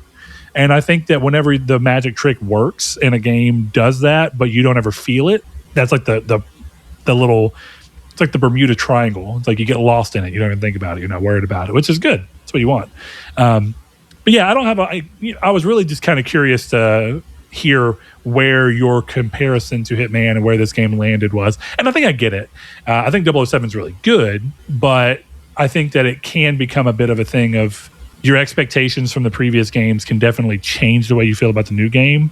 And I think what you were feeling is a little bit like you said, it's like, do you want me to play like Hitman or not? Like, which one do you want it to be? And I think I didn't have to deal with that because I didn't have as much Hitman under my belt. But what was really interesting, you were talking about the games kind of being different in length. There's a part at the very end of the game where suddenly the options you have expand drastically, and it starts to actually feel like, oh, this is them really kind of giving you the loose reins of a Hitman game in a little pocket, just to show you how far they stretched some of these ideas. And it was kind of cool to see them mechanically push all that in, even though it was only in like a 15-minute, 30-minute maybe max part of the game. But that was cool. Yeah. I don't have much else. I'll quickly say I am replaying Astral Chain. And Chris, I just need to ask, did you ever play Astral Chain? You weren't much of a Switch guy, if I remember. I'm not much of a Switch guy. I'd be curious to see where it lands for you because it's a JRPG, but it's also an action game and it's Platinum Games. So the combat's really fun. But it's funny we're talking about some of these things because 007 and Lego Batman kind of both have these things. In this game, you are a cop and you have these like beings that you can, like, they're attached to you via a chain that controls them, but you can physically control them, almost like that Brothers Tale of Two Sons story where like if you hold one button you can control the other character with the right analog stick instead and do cool stuff like have that character float across a gap and then hit a button to pull your character to the other one. Stuff like that makes like some of the platforming moments really cool and the high action parts cool. But what else I thought was really nice about the game is you kind of do a similar thing to what we're talking about in 007, where like you'll go in the city and there's like crimes that you can solve while you're out there that are like minor and major crimes. And you're there for one reason, but you can do like research, talk to people, use your, I can't think of what they're called right now, but use your beings, your little beasts, because you eventually unlock more of them to do certain things like break through walls or sniff out a clue. Because there's like one that's like a dog. If it's ever something you have the opportunity to play, I'd be interested in seeing you play it, but it's still a, as Nintendo IP goes, since they own it now, it's still like a full price game on Switch. Yeah. So the only way you're going to play it is like I am, where I'm playing it on non-Switch. The Switch? And, I'm playing it on the Switch. The Switch. So it's a cool game, and it's the kind of game that I think test where you stand, because I know you're kind of always in this weird zone with JRPGs, but I think this one might land for you because it's way more actiony. It's way more Vanquish and stuff like that than it is like Final Fantasy, Yeah. I've always been curious about Astral Chain. I feel like if I had the same route to play it that you do, I would be interested in trying it. Yeah. But I don't think I'll ever touch a Switch again in my life. So don't blame you. I don't think I'll ever end up playing that game. Like, that's the thing, is like I'm having such a better time playing. I know that sounds crazy, but I am having such a better time playing this on this smaller device. Now, one thing that is different is I play, because that game does require a lot of analog stick use. That They ended up sending me a free grip because of a shipping error that I didn't even realize. So they sent me a free like 3D printed grip that I could slide on. So when I'm playing Astral Chain specifically, I slide that on. It gives me a little bit more meat to hold on to with it. But other than that, I love the form factor. I think it's way better. And I have the added benefit of I could play Astral Chain on Switch too, and it would play it, as if it were pretending to be docked on Switch. But I can do that same thing through emulation. So like on the Thor, I'm playing the game at 1080p 30 instead of 720p 30. And the game looks much better as a result of it than it did when I was originally playing it on the original Switch. Actually, on the original Switch, it's the only game that I ever docked the system for because it was kind of ugly in handheld mode. Like, it's all right, but it was kind of rough. So who knows? The time may come where you'll get an opportunity to play it, but I don't think it's going to be ported to any non-Nintendo system because Nintendo owns the IP and whole now. And I don't even know if there'll be another one because Platinum Games is in a real weird spot, but that's okay. Chris, you've been playing Grand Theft Auto 5, which what a timely time to do it. Yes. Have you been playing it because the excitement around Grand Theft Auto 6, which we'll talk about shortly, just has you in that mood like, I need a dose of the Grand Theft Auto style game right now? Honestly, it's because I've given myself the dumb ambition of, I wonder if I could platinum GTA 5 before GTA 6 comes out. Whoa. I wonder if I could do that. So me and Blake have been playing a little bit. I still think it's very fun.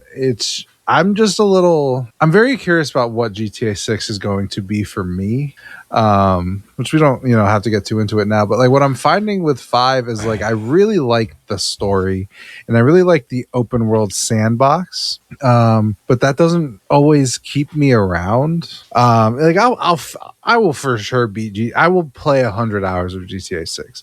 I have no doubt in my mind that I will play a lot of the game.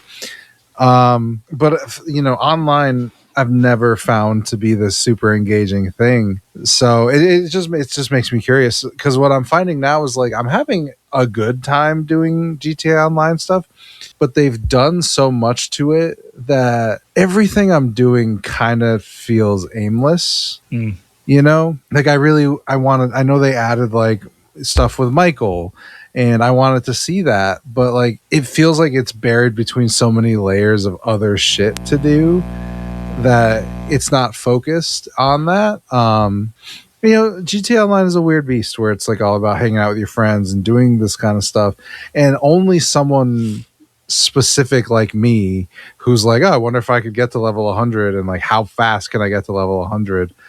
I feel like someone like me is not going to get the fun that GTA Online wants you to have with it.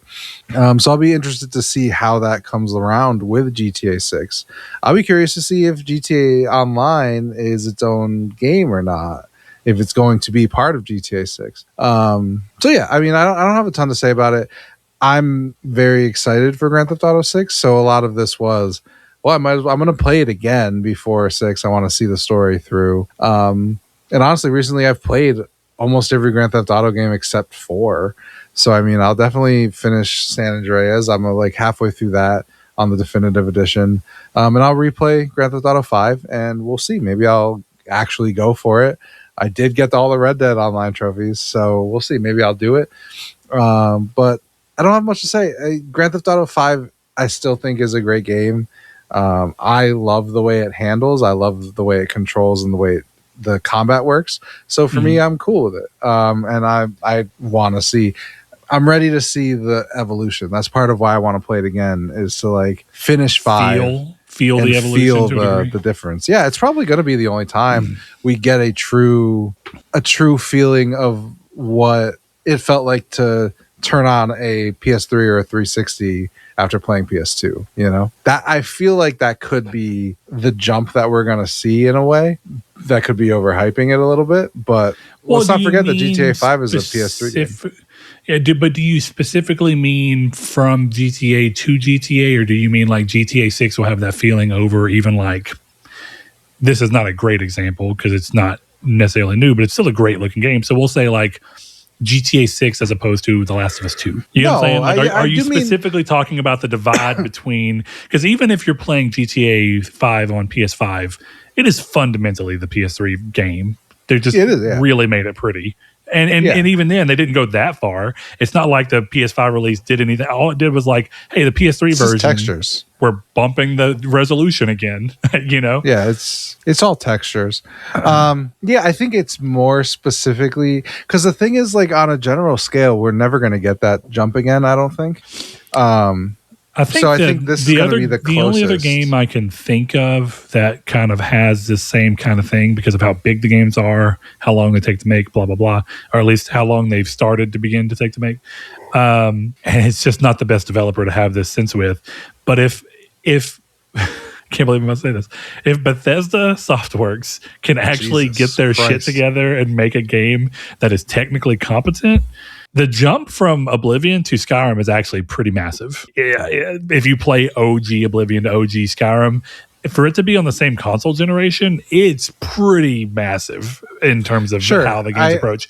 And since it's been so long, and again, PS3 since Skyrim, there is a shot that whenever Elder Scrolls 6 comes, we finally have that moment of, holy shit, in comparison to the thing that this is following, what a crazy difference. And it's funny because much like Grand Theft Auto 5, Skyrim is still constantly being played today. So it's in the cultural memory in a way where when that jump happens, it won't be like people being like, as like an example, right? Like Crash Bandicoot Insane Trilogy had the thing of like, oh, this looks like how you remember Crash looking, but it's just because you haven't played Crash in so long that your memory was very fond of it. You've played Grand Theft. Most people have probably played Grand Theft Auto 5 recently enough that when you play 6, you're going to see and feel that difference. It won't be like, oh, this is what I remember Grand Theft Auto 5 looking like. You know what I mean? Mm-hmm. So I don't know. That one's an interesting one. You were talking about how the online portion just doesn't necessarily scream to you. Take my qualms with the way that I feel like the third-person shooting is handled for Rockstar games out of the equation. The main driving factor for a lot of people for Grand Theft Auto is Grand Theft Auto Online, even if they end up playing some of the story. It's become, over time, Grand Theft Auto 5's most dominant factor, and why the game, I think, is sold so much more than any other Grand Theft Auto by far. And with that in mind, that part of the game just has even less interest to me.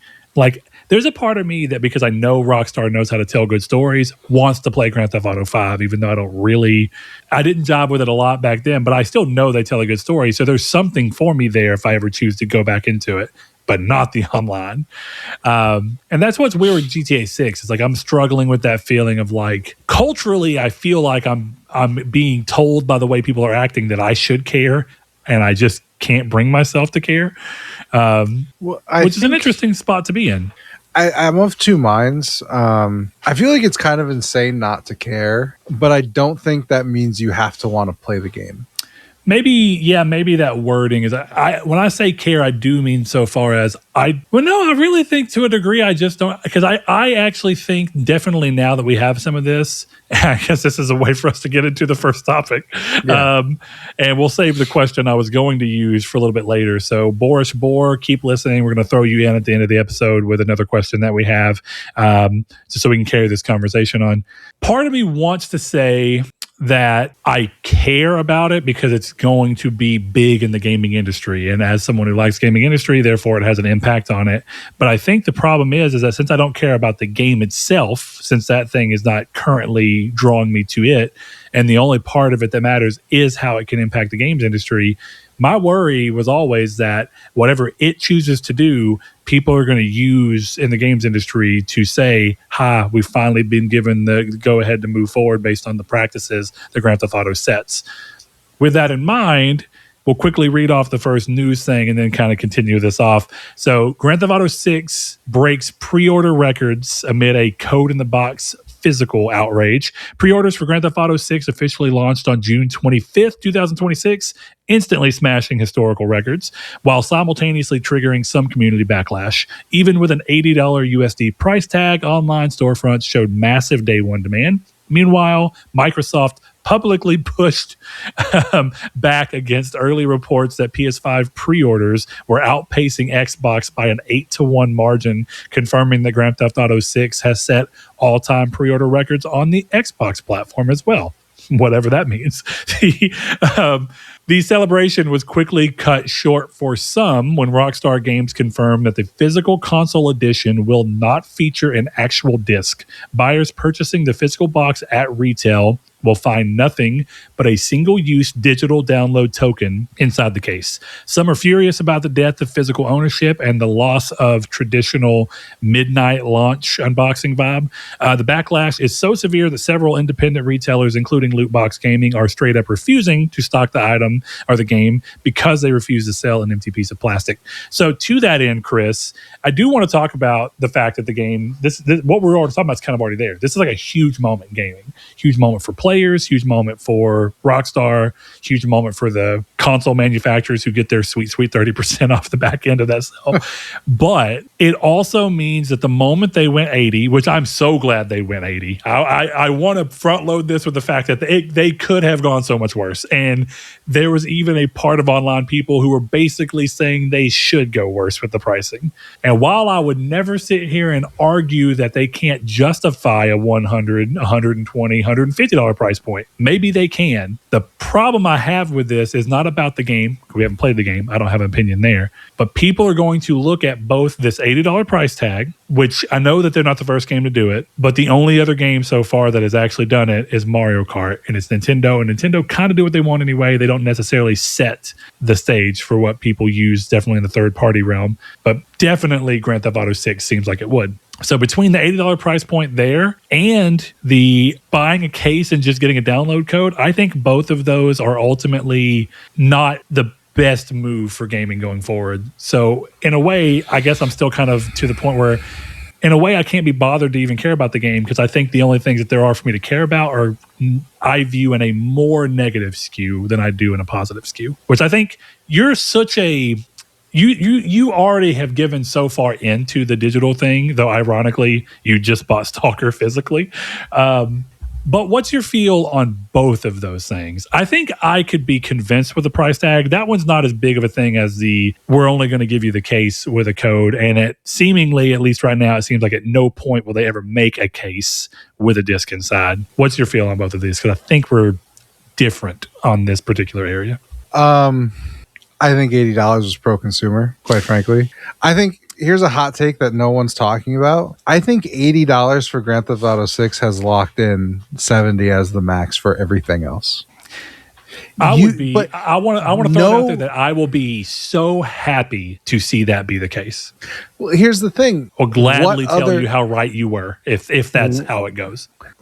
I think the biggest reason for me, right, is that what other game... And I'm not saying that companies will not try this again, but I think The Witcher 4, just to go ahead and answer your question, that's obviously... I would pay $80 for The Witcher 4. I know. But if you're... And so would you, because that's probably a good price for it. I assumed your question, but what was your question? What other game can justify an $80 price point? Yeah, exactly. When compared to Grand Theft Auto? When compared to Grand Theft Auto.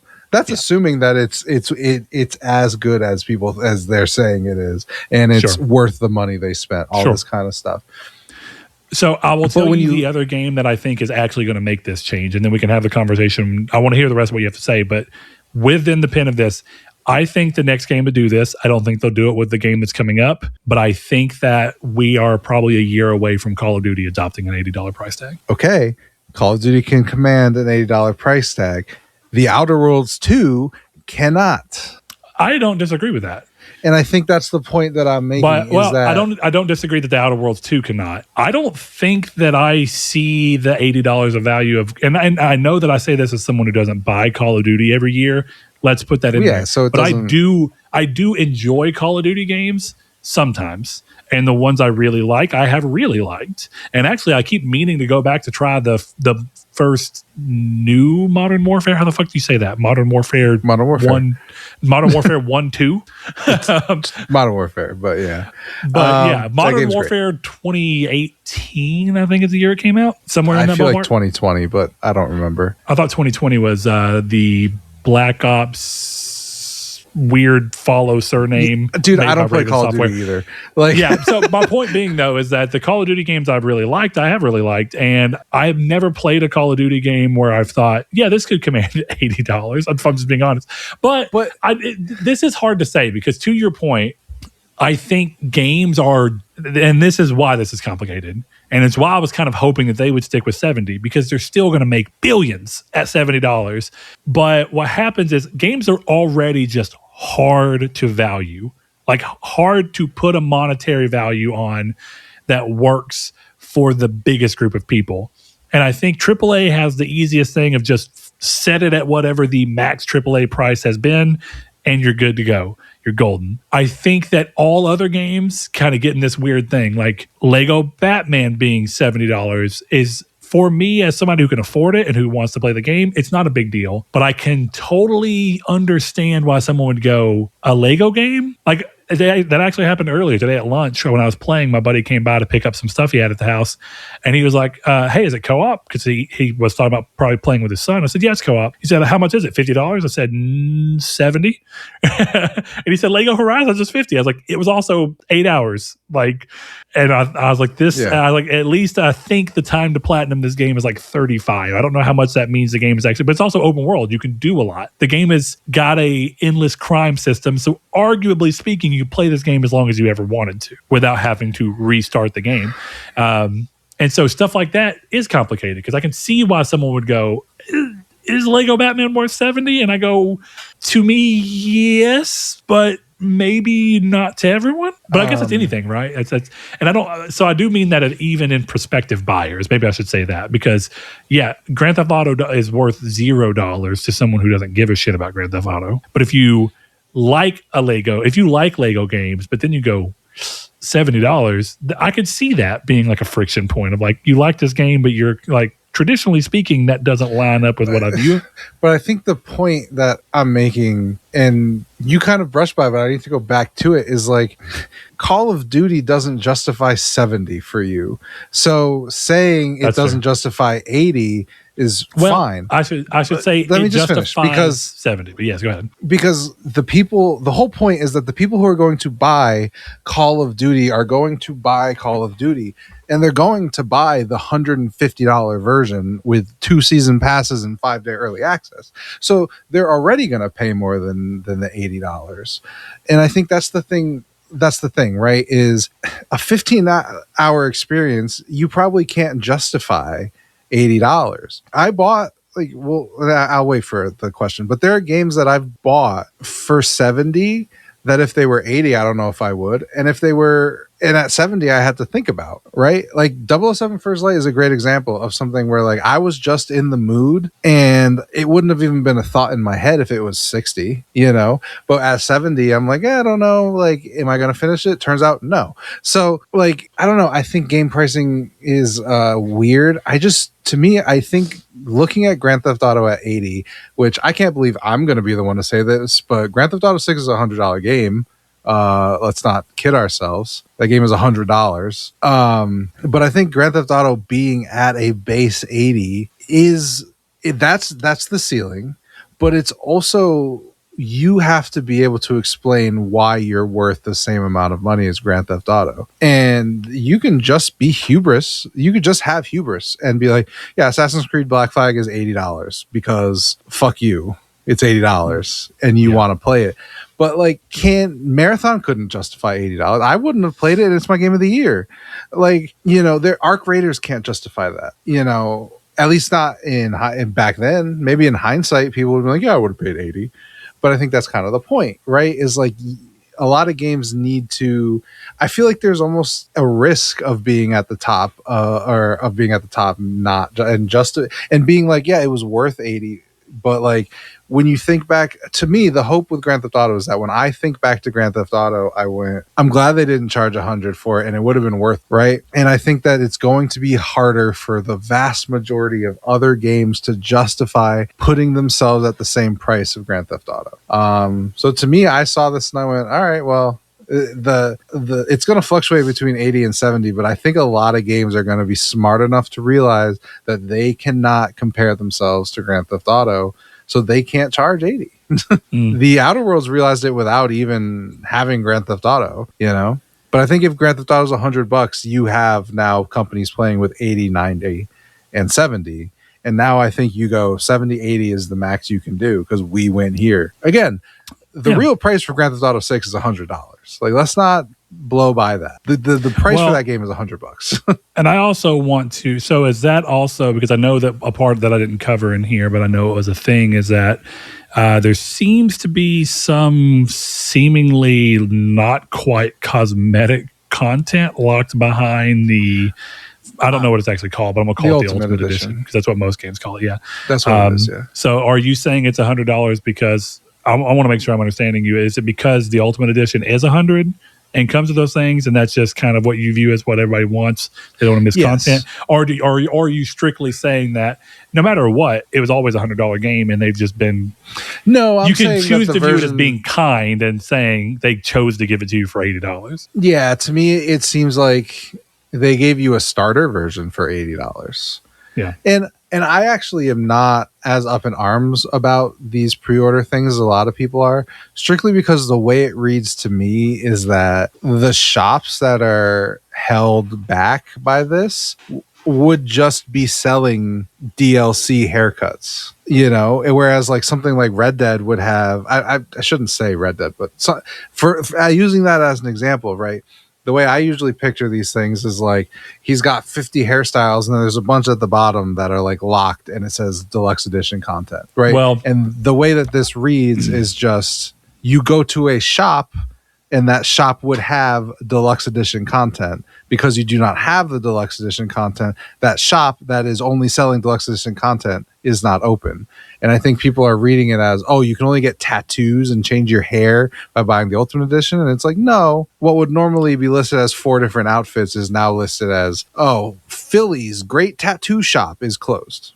I don't even know how I would go about searching it. So in the effort of just seeing, because you were clearly excited about the game, I think you would just know this.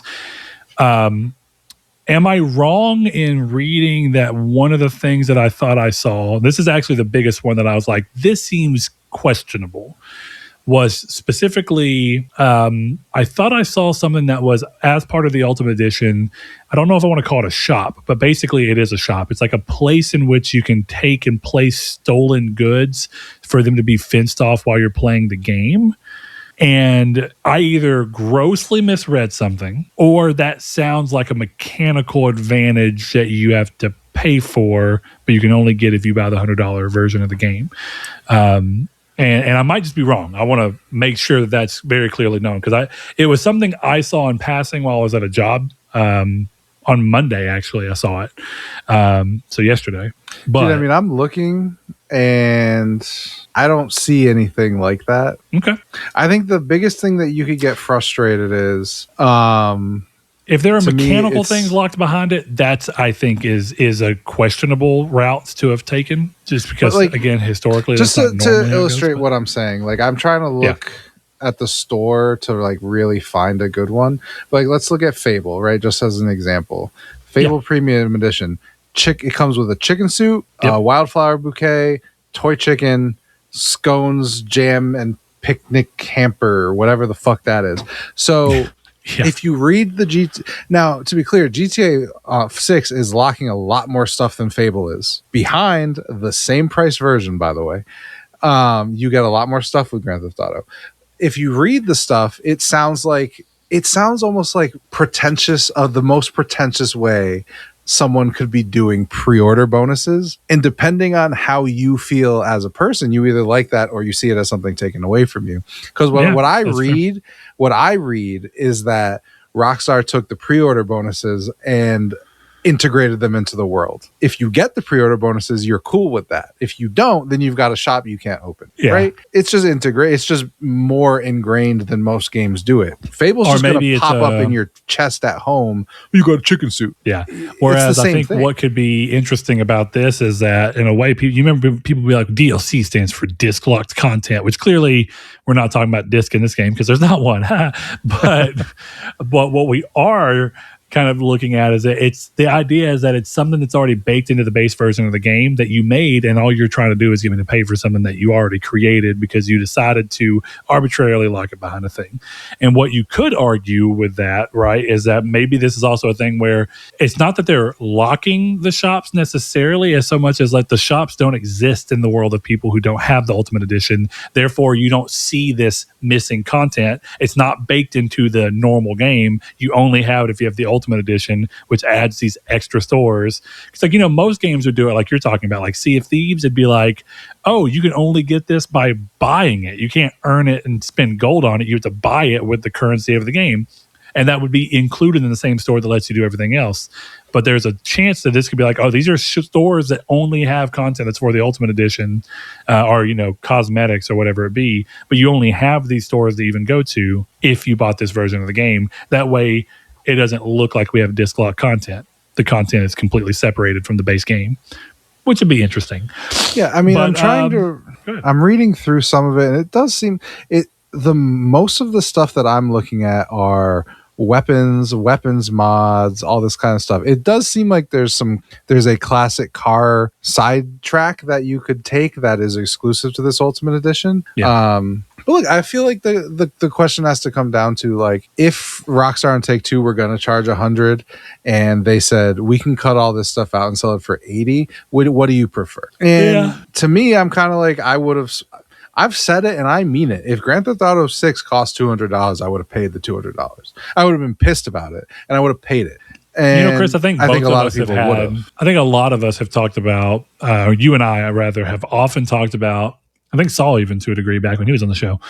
I think one of the easiest things to do once you've played a game is go, oh, I would have paid $200 for this. I think it's a lot harder to go, I'd pay $200 for Grand Theft Auto 6 because ultimately I don't actually know what Grand Theft Auto 6 is. But I do know what Grand Theft Auto 6 is. It's going to be a game where I go into pink bubbles. I get a cutscene that is pretty funny, but a little over the top and a little more than I need. I'm going to drive on a yellow line to a marker. I'm going to kill 10 to 15 people. I'm going to pick up a case with a green arrow over it. I'm going to get back in my car. I'm going to drive back to where I got the mission. The mission's going to end with some cool music that's going to be like, and I'm going to get like $15 to $100, and then I'm going to do it again for 30 hours. I know exactly what Grand Theft Auto 6 is. So where I was going with that as a point of comparison is I have often said that even if they made a sequel to The Order that was the same length as the first one with the same quality of writing, and I thought the gameplay in the game was very fun. I would like a better balance of it, but I don't mind even if it's exactly that. The world I thought was interesting. The guns were interesting. The gameplay was solid. I would pay whatever the going rate for AAA is at that time to get another one. I would gladly pay if $70 is the current limit right now, I'd pay $70. If it becomes $80, I'd pay $80. One thing I could say different is that I love The Order, but I don't think I could say in good faith that I would pay $200 for The Order 1887 because I don't actually know what it is, and I don't know if it's actually going to have all of the things I liked about The Last Order. Definitely not now. It's been so long. There's different people, different ideas, different things coming into it, and so it leads into this feeling of like, I'm willing to risk the standard going rate to try and get that again. I don't think I'm willing to risk 3 times the standard going rate to get a chance to have that go again. And I think that that's kind of what I'm getting at is I think it's really easy to say once you play Grand Theft Auto 6 and you know you love it, I think it's really easy to go, I'd pay $200 for this. And while you may feel very strong and comfortable saying you pay $200 for it right now, I think most people are probably kind of in the boat of, I only would if I knew it met the level of quality that I'm hoping it hits. But I don't think very many people are actually that willing to gamble like that.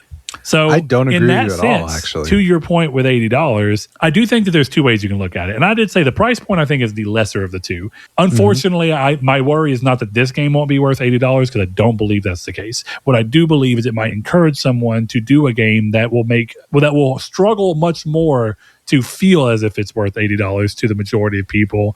And yet people will buy it anyway, which is a problem with the people. I mean, long running say, if you stop buying shit at the increased price, they will drop the price. They'll They will do the price that people buy it at. And if Yeah. you just keep paying for it, like there's a difference, right? When we're talking about food prices going up is a problem because you have to eat. So you are forced to buy into certain things anyway. A video game is a completely separate thing.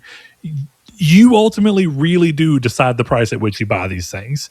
And if someone decided that they didn't think $80 was the right price point for Grand Theft Auto and everybody waited to buy it until it went to $70, like say it went on sale, dropped by $10, and suddenly it got 4.5 million sales in one day.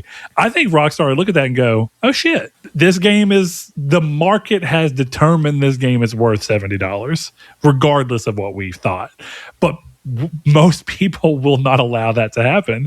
You just go, I want my Grand Theft Auto, I will pay whatever. And then conversely, the same people might also actually bitch that game prices are going up. But it's a weird thing to be.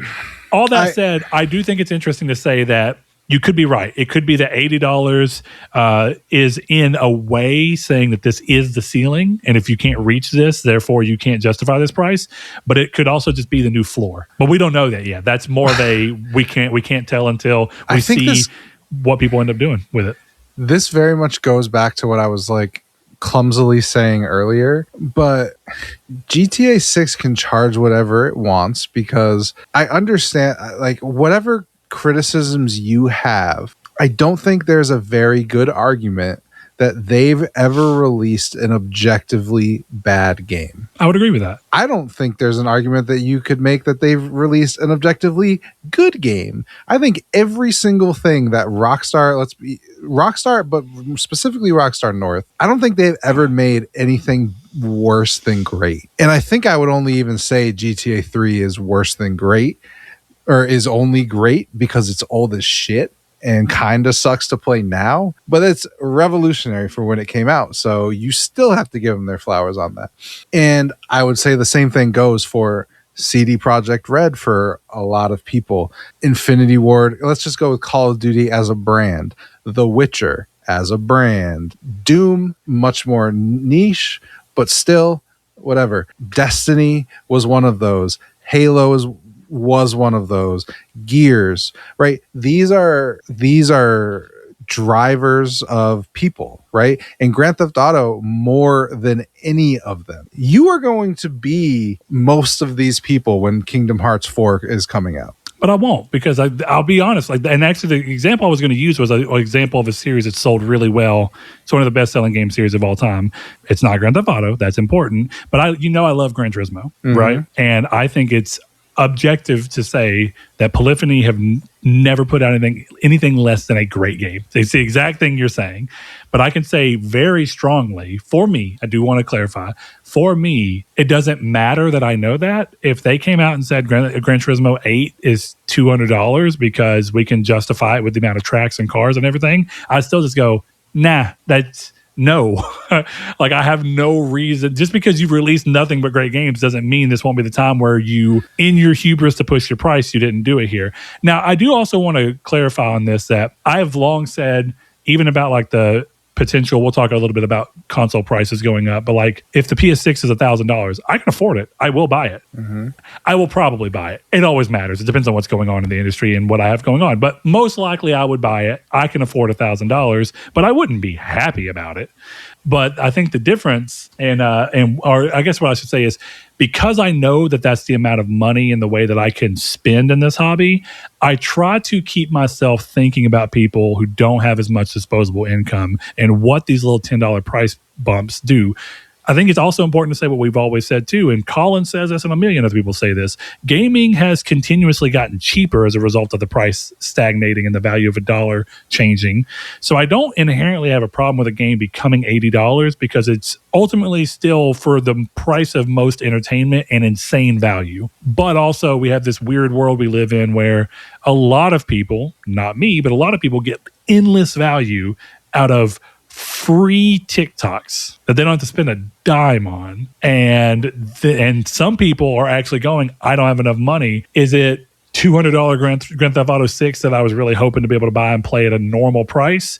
Or do I just buy Fable, beat it, and watch some TikToks for free? And I think a lot of people are going to end up falling on that just because at some point, $80 is not that point. To clarify, at some point, the price does reach a point where someone goes, it doesn't matter how much I like it. I can't do it. To be clear, like $200 is an exaggeration, but I think you're significantly doubting or underestimating exactly how much a casual player base I might also be doing cares about Grand Theft Auto. There are people who are going to be buying Grand Theft Auto 6 as the first video game they've bought since Grand Theft Auto 5. And that's a lot of people. So yeah, I think you are a different story, but I also think I don't know. I also think that it's a little not. I don't know if dishonest is the right word, but you will be excited for things, whether that means I'm not like $200 is a joke number. I don't know that I would actually pay that much, right? There would be a situation. I wouldn't have pre-ordered it like I did 100, right? I would have waited for a trailer and still probably bought it. Yeah, but I think the thing is like of course there's a limit for you, but I think when you look at someone with Grand Theft Auto or with Call of Duty or with Witcher even less so, but Witcher to a degree, there are franchises that casual people enjoy and will spend money for. Some people will just go, Grand Theft Auto $200, sure, whatever. I'm going to be playing this for the next 20 years, and they will. So I think that's where the thing is. And I think that goes again back to the point I was originally making, which is more that those people will pay whatever the price is. And those people are going to come out. So that's why I think that the 80 and the rising prices only works for certain games, because only certain people are going to pay those prices. And I think it's a very select few of games that will get a casual base to come out for 80. The question then becomes, will enough of a non-casual base pay $100 that it's worth losing the rest? That's the question that's got to be asked. And I don't think a lot of games can justify raising the price and losing that casual base, even if it's just $10. Yeah, I'd say the interesting thing, this is my last opinion on the price, and then I actually do want to see what your kind of thought is quickly on the no disc thing, because I think that one's kind of interesting. But the last thing I'll say is this is also a game, and this is the only thing I will say. We don't have enough information about what Grand Theft Auto Online is going to be. But if the intention of this game is to be the onboarding thing, and I think it will be, ultimately speaking, I do think Grand Theft Auto Online will be tied to GTA 6 so that it bumps up the GTA 6 numbers. I think it just makes sense to do that. If you separate it, GTA 6 won't become the biggest thing. Eventually, Grand Theft Auto Online, whatever they call it, GTA Online 2 will become the biggest entertainment medium. And I think that there's some value in coupling that with 6 and getting people to also buy into the billions of dollars you invested on the campaign and all the technology that went into those things and the performance capture and stuff. So I think that those two things make a lot of sense, but we've been surprised they may not do it. And things may also change where they go, hey, it got bigger than we thought it was going to be, like Last of Us 2, and they spun it off into its own thing. Or, hey, we're going to do Cyberpunk Online. Cyberpunk launched in shit shape. We're actually going to not do Cyberpunk Online anymore at all. We're just going to fix the game. Things can happen. But where I'm going at with that is a game like this, you also go, yes, will someone go, hey, I'll buy it for $200 or I'll buy it for $100 or $120 or whatever price you want to put on it? Yes. And right now I'm saying above the 80, but even at the 80, the question comes down to those same people will buy the game at 70 or 80 and will also then buy shark cards and other things that go towards monetizing the game. And I think that what you run into, the more you raise the price, again, $80 is not that point, but if they did push too much further, if they did say Grand Theft Auto 5 or Grand Theft Auto 6 is $100 for the base version of the game, I think you start getting people be a little more timid on wanting to spend the extra money for the shark cards. Eventually, FOMO is probably going to get a lot of people where they'll just start doing it because one of their friends breaks and they go, I want a pink leopard Corvette as well. And then you just keep going. But I think to some degree, the monetization seems to also make more sense when you rely on long-term, smaller purchases, actually getting the value of that entertainment package up over time like it did with Grand Theft Auto 5. Grand Theft Auto 5 didn't become the biggest, most successful game pulling in money-wise because of the initial $60 purchase price. It became it because of the multitudes and multitudes of $5, $10, $15 shark card purchases. And that's really what this game should be chasing as well. And I think the more accessible you make the game up front, the easier it is for people to want to do those types of things. If you create a barrier on the entry, you might stop people from wanting to do that in the long run because they'll feel like I paid a lot for it initially. I don't want to have to go that extra route. And some people will just not. They'll just go, I can still play the game online with my friends. Doesn't matter if I spend that extra. But it's also kind of like why games that are online sometimes end up joining, like, are giving free weekends or joining PlayStation Plus and being like, hey, you can play the game free through PlayStation Plus, because we're hoping you're going to get in and spend money on the other things. And eventually you'll spend more money than you ever did for the game. And that's what we want, really. The game is just a window into getting you to our continual monetization. But on the flip side of that, this game is kind of pushing through, seemingly from what they originally said, the idea of controlling spoilers. How do you feel about the no disc here? I sympathize with people who are upset and do not care. Mine's pretty quick on this. I don't love it, but I think my bigger problem is that they even bothered to make a disc or to make a case in general. I think that the way to do this would have just had it be an online game. My curiosity lies in, did they just think it was that important to have the few storefronts physically left that they really wanted someone to be walking through Walmart and go, oh shit, Grand Theft Auto 6, and buy it in a box? No, they want the mom whose kid is saying, I want Grand Theft Auto 6 to go shopping for Christmas and buy it there. Like, it's, I don't know. I think, yeah, it's incredibly important to have the in terms of retail, I think it's incredibly important to have those cases. Not to mention, then put the disc in it. Because the disc is super cheap. The disc is so insanely cheap. And then you also capture the bit of the market, but then you also capture the bit of the market that doesn't have internet or that doesn't have reliable internet for wanting to download huge games. It's just it's just interesting to me because, of course, a piece of paper is the cheapest thing you can put in there, but discs are not expensive. No, but discs are very cheap. Even if you do 2 of them, still pretty cheap. I don't know. I mean, I guess so, sure. Charging $80 for it, at that point, this is really my real opinion on what they should have done is said, we will be digital only at launch to control for spoilers after a 1 or 2 or 3 month initial period, whatever it be. What I would actually say is, when does the game come out right now? November 19th. What I would probably say is from November 19th to December 19th, it will be digital only in order to control spoilers. And then afterwards, we will do a $90 physical edition that comes with disc. That's actually what I'd do. And I think that that's an actual value. Why would they tell you that when they're going to do that anyway? And I hope they do. People are going to double dip. Yeah, this is the thing. Like, we can have arguments about this stuff all the time. It doesn't matter. The reason the game's not on PC is because people will double dip. The reason the game is not on physical is because people will double dip. The reason that the game is anywhere is because people will double dip. People are going to buy it digitally on PS5, and then they're going to announce exactly what you said. They're going to announce a Grand Theft Auto 6 Deluxe Edition physical case, and it's going to have a map, it's going to have a real manual, and it's going to have some stickers, and that's going to be it. And it's going to be exactly what you said. It's going to be $100. It's going to be a copy of the Ultimate Edition, and 90% of those that sell are never going to be opened, because I can tell you what, mine won't be opened because I'll have it digitally, because I will double dip.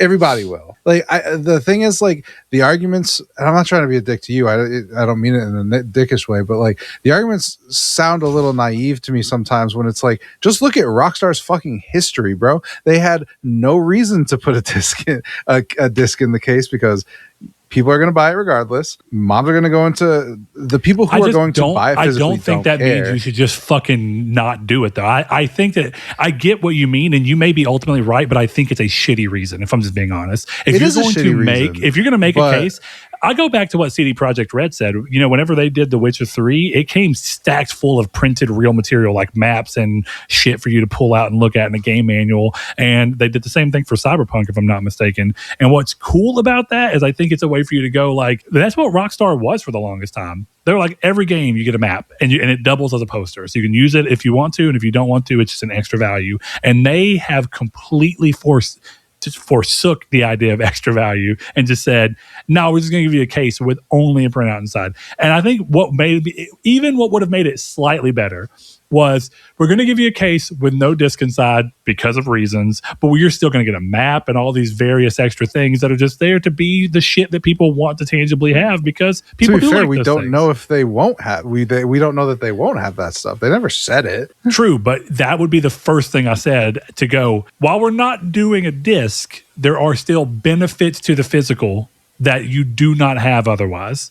And I mean for the consumer, because for them, you're right. The benefit for them is that somebody who maybe wouldn't go on like online or on an online storefront and see it may walk through the store and go, oh shit, because it's such a casual friendly game that someone may just go, Grand Theft Auto 6 is out, oh shit, and then pick it up. Look, I think the thing is, like, I don't disagree with you on like a fundamental level. I just, like, I've always done this when we talk on the show, is like I've tried to at least see it from a more business perspective point of view. Yeah, a more corporate point of view, because everyone is telling you that it sucks there's no disc. I think it sucks there's no disc, but at the same time, I'm smart. I'm smart enough sounds mean. I'm not trying to even be mean about it. I just think of the reality of the situation, and then I go, okay, and if I'm going to buy GTA, I'm going to buy GTA. None of this matters to me because it's not going to change with my purchase. And I would rather at least understand, well, these are the reasons, and I was prepared for $100 GTA because of these reasons already. So I'm not going to get mad at those prices but I do think it would do a lot of good for people to look at some of the business stuff before you get upset about stuff, because the reality of the thing with the video game as a hobby is that it's incredibly expensive to make, and it's incredibly expensive to play. And I think that if you want to be someone who buys all their games on Steam sales and isn't up on the industry and plays on a shitty laptop that everything looks like crap because you don't care, you're just enjoying the games, good, more power to you. But if you're listening to Enthusiast Podcast and you're not even interested in like the little bit of minutia, or even if you're tweeting about it and you're talking about like layout, all this kind of stuff, and you don't have any sense of it, I think that's bad. And I think that you could do with knowing a little bit more of it. So like I try and make at least the argument of, well, this is why Rockstar is going to do it. And if you can accept that, then you should buy Grand Theft Auto 6. Guess what? I can accept that there's no disc in the case. I already bought the game. I don't care. And I can understand why someone like you who wants a disc, or even someone like me in 10 years who's probably going to buy the disc just to put on their shelf, right? I can understand why you would be upset with no disc. I was always going to buy this game physically. I buy almost every game I get physically. The only reason I have a disc drive is for the Stalker situation, where it's cheap on Amazon and I can pick it up and goes right in the disc drive. That's why I have it. I don't have it because I have this sense of preservation. And we all know, I have shit tons of games. I love games on disc, but like to me, I'm not worried about it. So that's why I think that all these things are happening. And I think it's shitty, like on a pure consumer level. But I understand my relationship with these companies is not, they're trying to make me happy. They're trying to take my money. And the reality is I'm trying to give it to them. They just need to give me good reasons. Yeah. So I think my closing words on it would just be that I don't think anything you said is inherently wrong. But what I would say is that while this is ultimately a small thing within the scope of the context of itself, what can happen, and this is, I guess, why I try to bring these things to light. The issue that I see is that when you let companies just start making small concessions towards the consumers, those compound pretty quickly. And then you can end up in a situation where within a 5-year window, suddenly consumers have far less power and far less value proposition behind anything that they're getting than they once did. And that is exactly where we are. 5 years ago, I think that people had a better... COVID made that really weird. So that's part of it. But even then, if we take the 2 years that were really kind of peak COVID weirdness out of the thing, I think within the last 5 to 7 years, we have less power as consumers as a result of ceding little ground to small changes and small things happening than we once did. That doesn't mean it's impossible to change, but the balance does take a lot longer, in my opinion, to shift in the other direction unless we go drastic. And most people aren't willing to go drastic, which is why we gave up that little bit of ground to begin with. It's why we said, it's okay that you give me... I think it's stupid when they make a physical version of Apex Legends because what? It's a free-to-play game that only exists online and can't be played in any other capacity. If you shut the servers down, the game doesn't exist. But I think it's pretty ridiculous in the grand. It's a small thing, but it's ultimately ridiculous to make a physical copy of a game that has a offline component and not include a disc with it. That's kind of stupid. And if you seed this ground, it just keeps going. All that said, going back to the drastic thing, people aren't, even though people will have opinions about this, but what I want to remind people of is voting with your wallet is a real, true thing that if you do have a strong opinion on this game for this reason, please vote with your wallet. And even if it ends up not mattering because everybody else outvoted you, the only thing I really want to throw out there is that when you give these little victories just so you can be part of the moment with everybody else, you shift the goalpost further and further away. And the only way to ever skew it back towards where it was is for you to go drastic and just not buy the game at all and en masse. And you have to do that time and time and time again. It won't even be a thing where one game can be enough of a signal for these people. It's going to have to be a publisher's seeing a continual thing of players saying no and just not buying games or not interacting with subscription services before they change what it is. And that's just the thing. So to Chris's point, understand where you want to be within the industry and then actually try and follow the standard that you set for yourself if you want to be able to reasonably bitch about something. I guess that's really what I would say. Because I don't think Rockstar has done anything wrong, but undoubtedly people will complain about this. And in a way, they're the reason we're here. Sure. And we are too. Yeah, I mean, and that's the thing. It's like, I don't know. To me, like, yeah, I don't know. I don't have much more to say. I just think like boycotts don't work. They've never worked. It's not going to work. I don't think that's true. I don't think that they work as often as people want them to, though. And I think the reason for that also is that most of the times people aren't willing to boycott long enough to see the result. That's just, yeah, and that's people the thing, are not like, patient. You can people boycott, want the thing now. I just don't believe that you can boycott. I don't think that you can boycott the things important enough to make a difference. You could not successfully boycott Grand Theft Auto 6. You could successfully boycott Outer Worlds 2 into going back to $70 or whatever. But so one of the things that I like is shifting the scale of what you're thinking. And you're right. I think it'd be great if you can if you could be part of a big group of people making a stance and a statement with something like Grand Theft Auto. But what I will say is if you shift the goal to going, hey, I have a principled stand that I want to follow, then what you can do is go, I think that giving this game at this price for this thing is a problem. Then what you can do is you can buy the game once it becomes physical with a disc, and therefore you made your point and you bought the game on your terms. You bought it when it met the criteria that you thought it needed to have. Again, personal victory there. And it's about keeping with the standard that you set for yourself because, as we always say, a belief only matters insofar as you're willing to do something with it. You can't say, I believe games should stay $70 and not become $80 if the moment a game turns $80, you go and spend it anyway. You didn't really hold that belief. You just held the idea. You liked the idea, but you didn't really want to protect it. So what I would suggest to people like that is make it a personal victory. Don't worry about everybody else. Say, I will buy Grand Theft Auto the moment I can get it for $70. Whether that's a sale, a permanent price decrease, whatever it be. You have that power. That's up to you. And you don't have to change Grand Theft Auto as a whole product to still change your relationship with Grand Theft Auto as an individual. Or any game or publisher that is not interacting with you in the way that you feel like the standards you set for yourself are going. And if you don't want to do that, then realistically don't hold strong opinions and act like you care about them because what will happen is people will just see that you're going to cede that ground the moment somebody pushes against it. Mm-hmm. But speaking of value propositions shaking up, let's go to the next piece of news, Chris. Activision, by way of Xbox, shook up its value proposition by pulling Call of Duty Modern Warfare 4 off of its day one Game Pass lineup, choosing instead to lower the monthly subscription price. Game Pass Ultimate dropped from $29.99 down to $22.99 as a result of these types of changes. For casual players who are used to getting the latest shooter included with their subscription, is a cheaper monthly bill worth having to shell out $70 up front for Call of Duty every fall, like us PlayStation plebs have to? Or is this a notable step back for the value of Game Pass? This one's interesting. I've never been a big Game Pass fan, and actually, as I've told you, I don't do Game Pass. I did a little bit, And very quickly, I found that I felt like what it did to gaming was it devalued it devalued high quality in favor of middling quality that you can pump out quickly.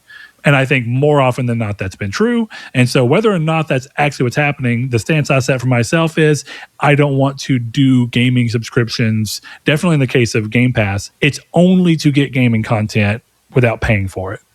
So the way just to set where I'm at on it, like I use PlayStation Plus because I have to have it to play online. Mm-hmm. I have the rest of it because there are benefits to come there. But what I like about the games I end up getting free through PlayStation Plus is that they're always games I wasn't going to buy anyway. And that's not the reason I have the service to begin with. It is truly an extra value at that point.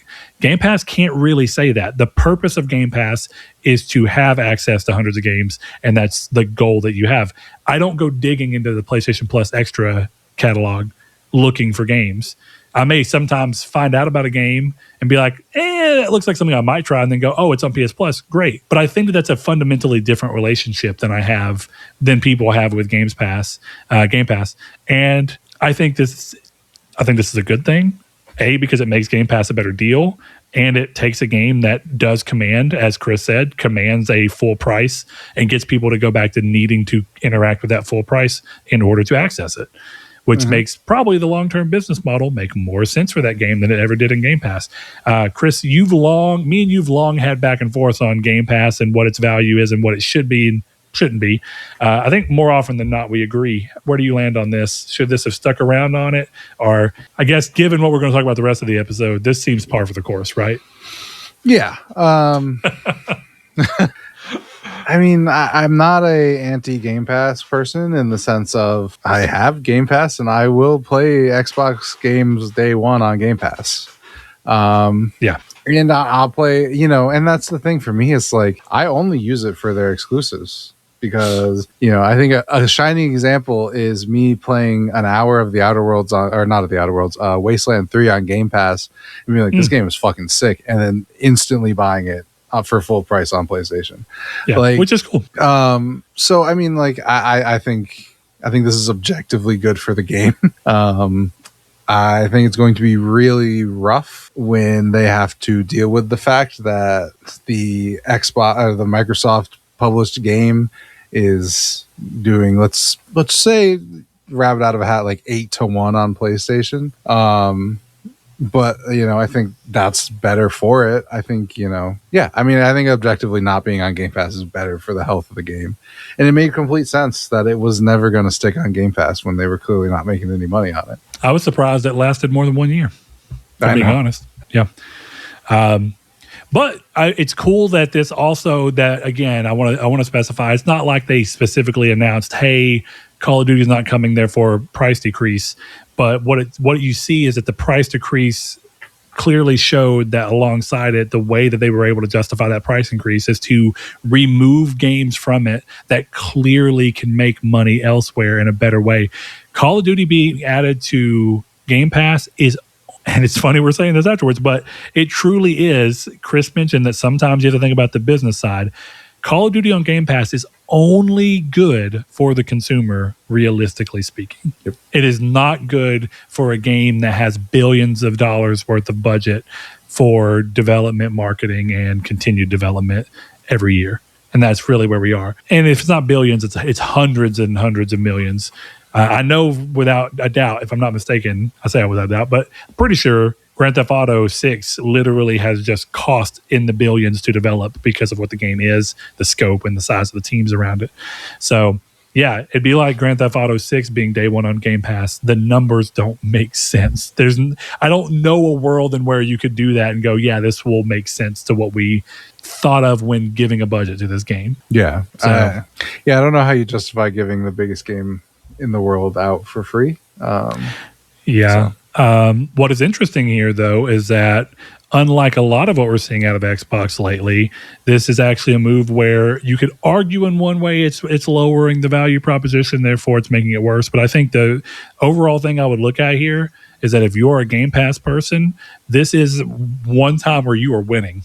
for Microsoft. You have just received a $7 a month price decrease. That's pretty good. And for the most part, if Call of Duty is the only thing you're really worried about, you're still getting day one Gears. You're still getting day one. Seemingly, you're still getting day one Clockwork Revolution. So yeah, you're still getting all those games day one with Game Pass for now. So this feels like a momentary win. Moving on to the next piece of news is kind of the exact opposite.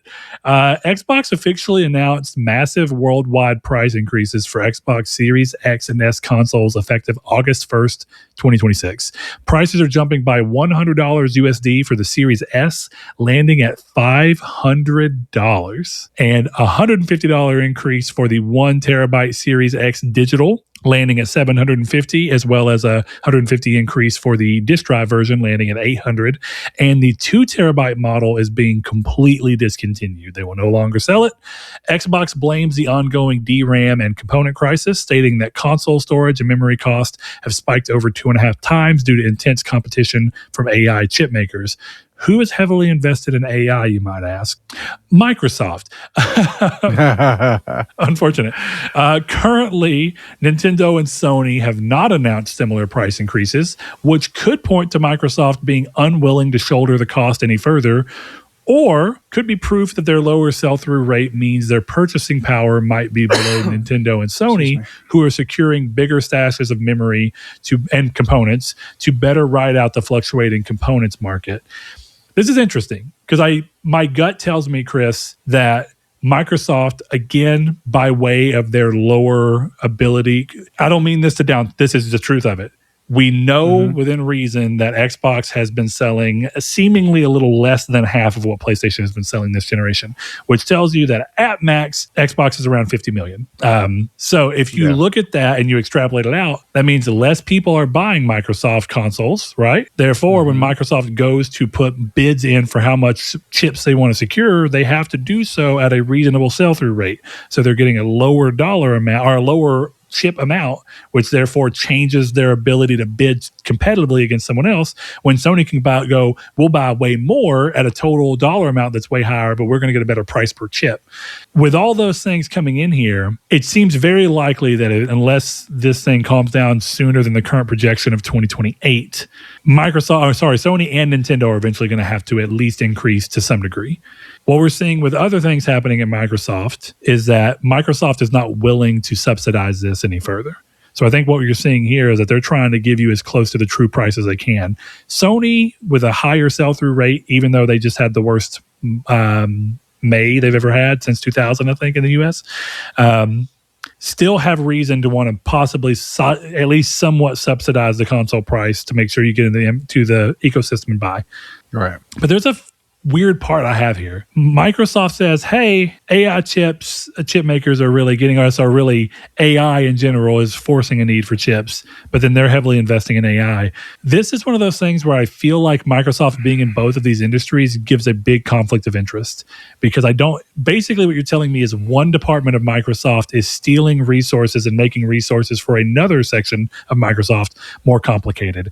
Unless Microsoft is going at the much higher tier of our company, we're securing all of these components and then divvying them up as we see fit. But I don't think that's what's happening, because they're not the same components for the same reasons. They have to be made for different reasons, but they use similar components.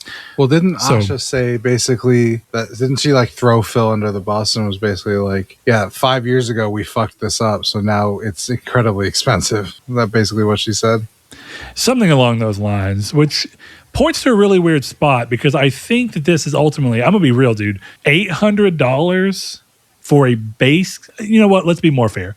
$750 for a digital only Series X, when right now you can get the PS5 Pro at $900, but it comes with 2 terabytes. So it's also an extra terabyte in there.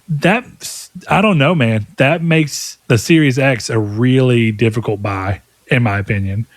And that's I think what happens here is that you have a bit of an Ouroboros situation happening. You already had low sales, which was probably making it hard for you to guarantee components. But now you're raising the price on these, which is going to make less people want to buy them, which is going to lower your sell-through rate, which is meaning in the future you're going to have to again ask for less components. How does this ever get solved? I don't think it does. Again, unless tomorrow the AI bubble pops and everybody goes, we're not making AI chips anymore because AI shit the bed. I don't know how that would happen. Nothing points towards that.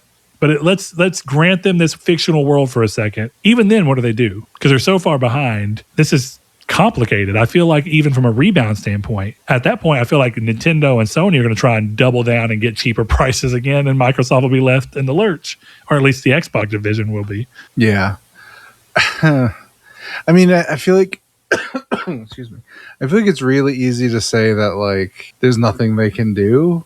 So I mean, like I feel like the more interesting conversation is like, what do you think they could do? Like, is there anything they can do to offset this? Because it's gonna be so expensive. Like, what can they do to sell the console? The only thing that they can do is subsidize it. I'm not even kidding. Like the only way you could have done it is to just not raise the price and go, we want to get people an Xbox.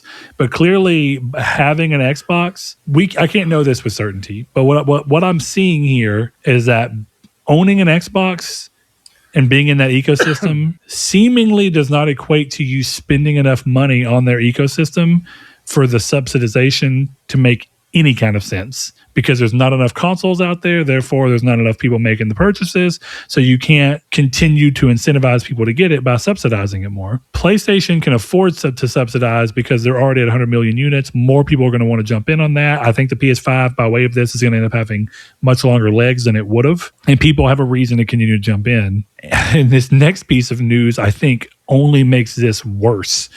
Yeah. I'm not saying we have to jump there yet, but I think it's like each of these pieces of news about Xbox and Activision compound on each other to go, I feel like Xbox is attempting to reverse course by digging themselves into a deeper hole.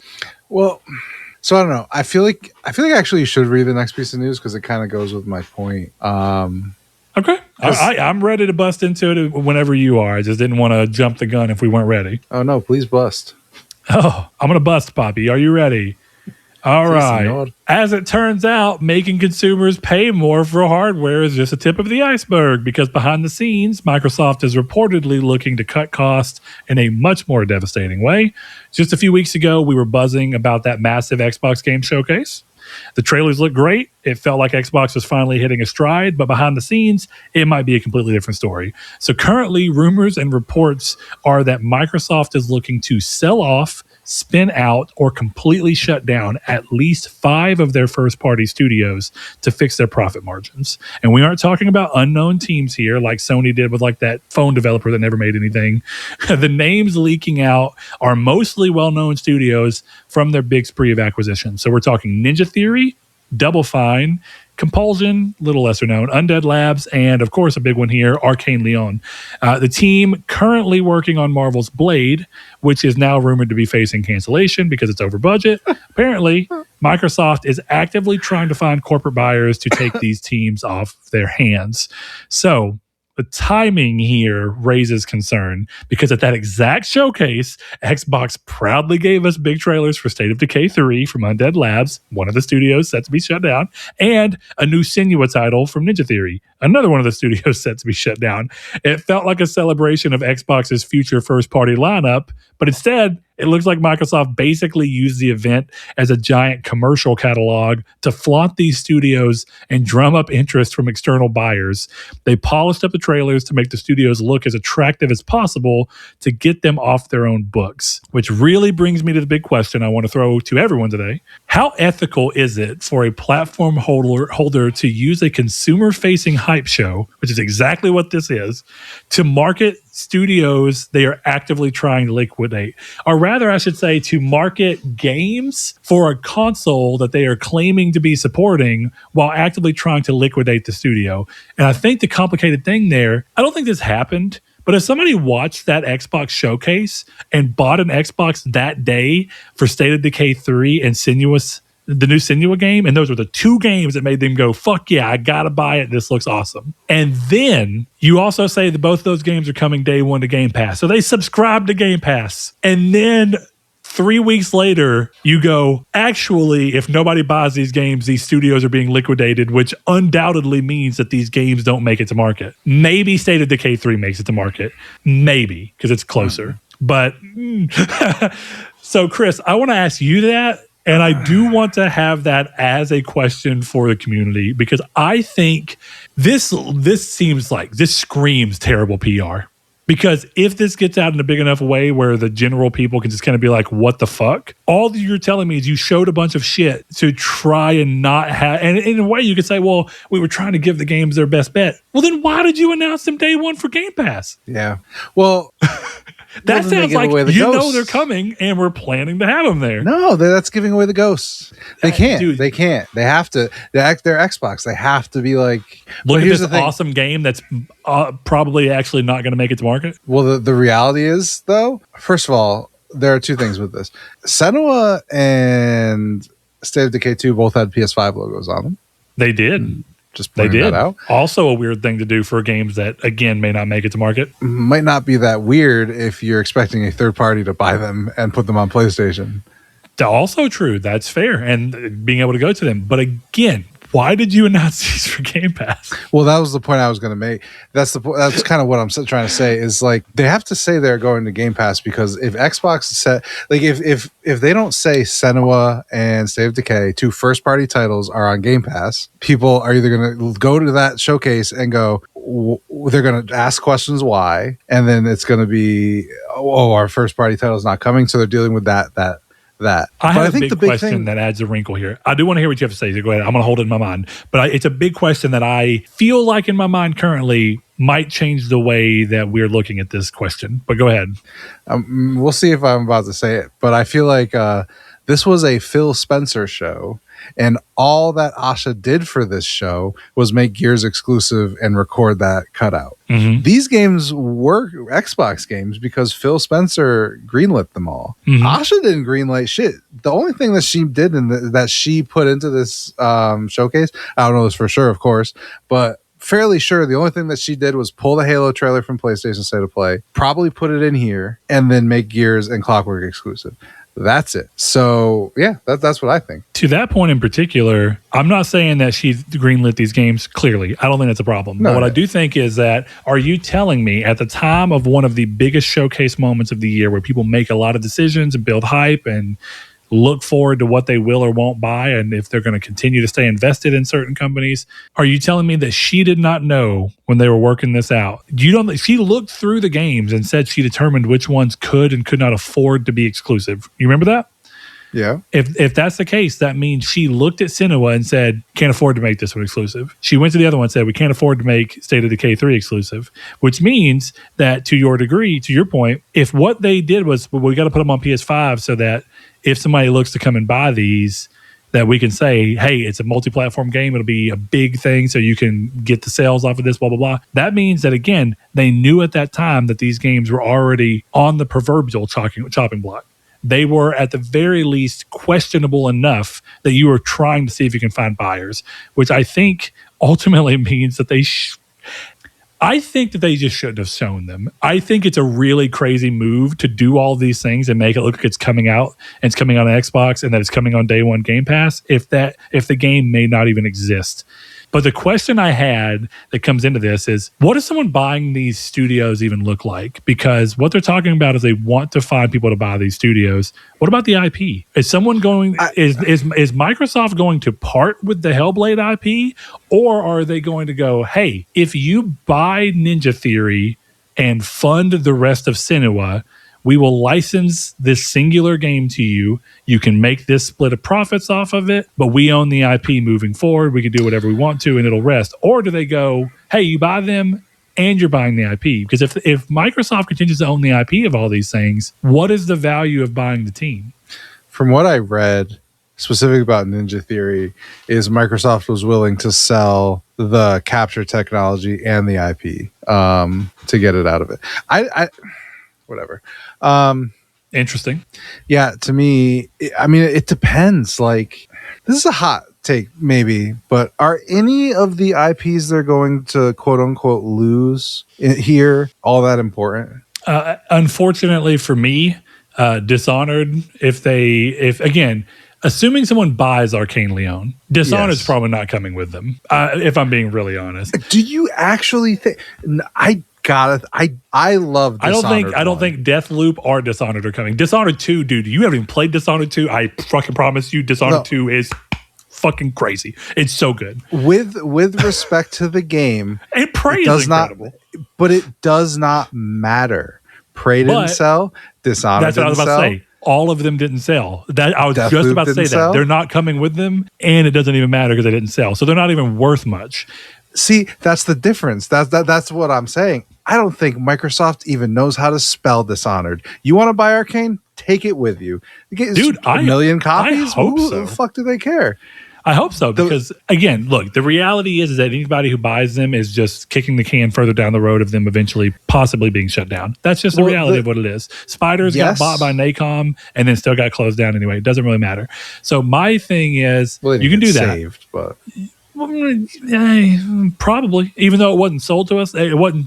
We didn't get that in us. The reason they sold is because they felt the pressure of being a standalone studio, because they were. Maybe. They were an independent studio who kept partnering with Focus, and then they eventually were like, somebody wants to buy us. They probably felt the pressure of potentially closing if they didn't, which is why I think most people make the decision to sell. And that's why people go, well, Blue Point probably sold because they were worried about potentially closing.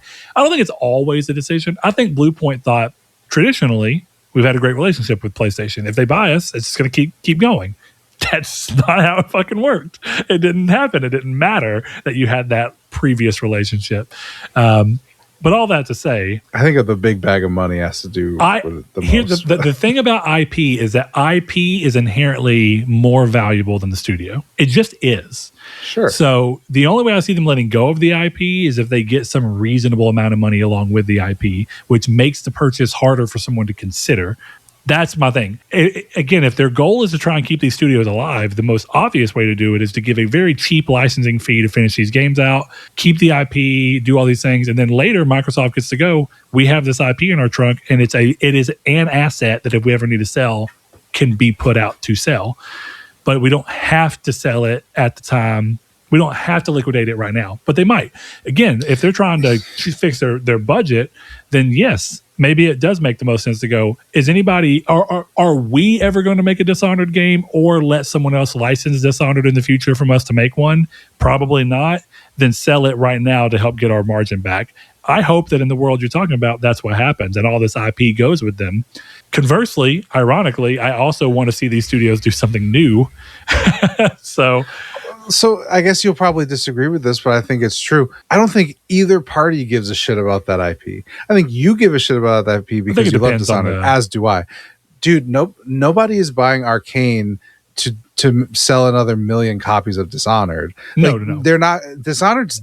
Let's say it with love. Here I'm talking about Ninja Theory and Hellblade. And the reason I actually bring that up is it's the only IP they owned to begin with. They owned it before Microsoft bought them.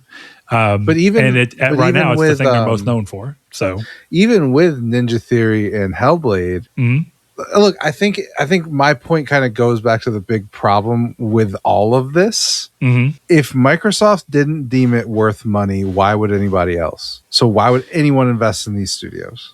I think the reason is that it depends on what you are. Okay, so I think I'm so glad we're talking Ninja Theory, because if we actually want to talk about a reason as to why you'd approach this, depending on how they greenlit Senua and everything we're seeing, that game doesn't look as obsessed with being the craziest looking game you've ever seen, like Senua's Sacrifice did, right? Or Senua's Saga, whatever it was called, the second game.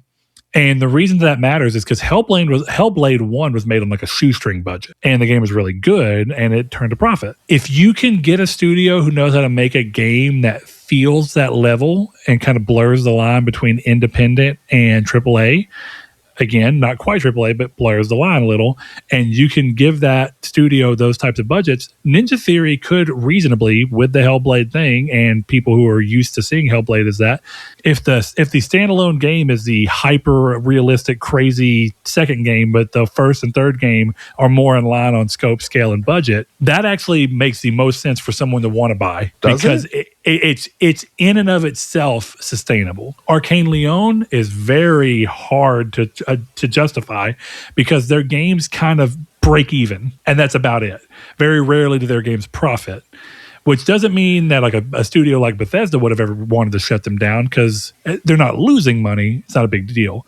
But what happens when you start going, hey, I'm Phil Spencer, we've bought you, don't worry about budget, make games that you think would win awards. What do you think happens to the budgets of those games? Yeah, I bet people get some raises. So what I'm getting at is, if you decouple these things, like even Marvel's Blade, I think you can make a Marvel's Blade game.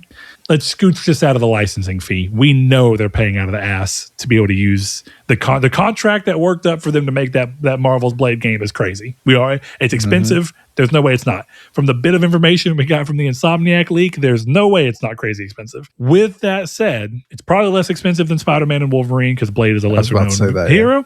Yeah. And even with that, you can probably look and go, hey, if you're not telling Arkane Lyon to win awards and not worry about the budget, because this is a quality art play and not a money play, which is exactly what they have multiple quotes of Phil Spencer saying to these studios. I think it is reasonable to look at these studios and go, in the hands of the right people, Arkane Lyon with a reasonable budget can make good games at a reasonable budget to pull these things off. I don't think it's impossible, but I think the studio that has the most ability to show this off is, of the ones that are listed here, for just being honest, the ones who have shown that they know how to do this is Compulsion. I don't think stand a ground. I think Compulsion got bought because they were going to close anyway, because We Happy Few did not really do very well. The only reason that they kind of were able to stick around after that game that released with PS4 that I can't think of the name of right now. Contrast. Both of those games barely made it. And I think that they were really one of those studios that was just kind of doomed to close. Not because they're bad developers, but because the market doesn't have an obvious part for them and the budgets don't quite make sense for them. But I think Ninja Theory have shown that they figured out a way to make games in a budgetary way that you can continue to extrapolate. And that way, they're like a far scrappier Remedy. Far scrappier, but still.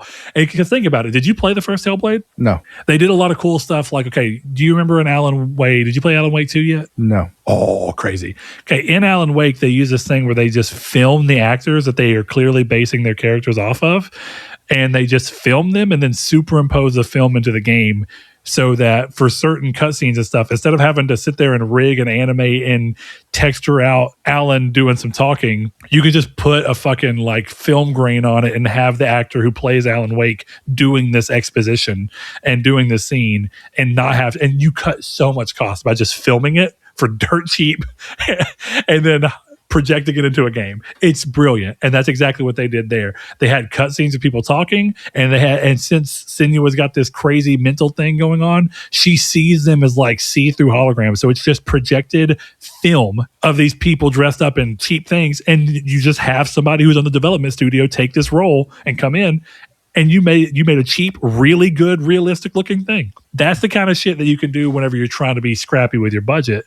But something like Microsoft is probably usually not going to have you do. Yeah, it would have been played by some Hollywood actress. Yeah, so it's weird, but I think that of the studios that we're talking about closing down here, I think Compulsion's probably just, I'd be really surprised if they make it. Unfortunately, I'm going to be surprised if Arkane makes it out. Yeah. I can't see who they would even Labs, be a good I don't fit know with. enough. Undead Labs, I think, makes it because State of Decay 3 looks close enough to finished production that someone would want to buy it out because it's just an easy game to bring to market. It's so close to being done that you can finish it.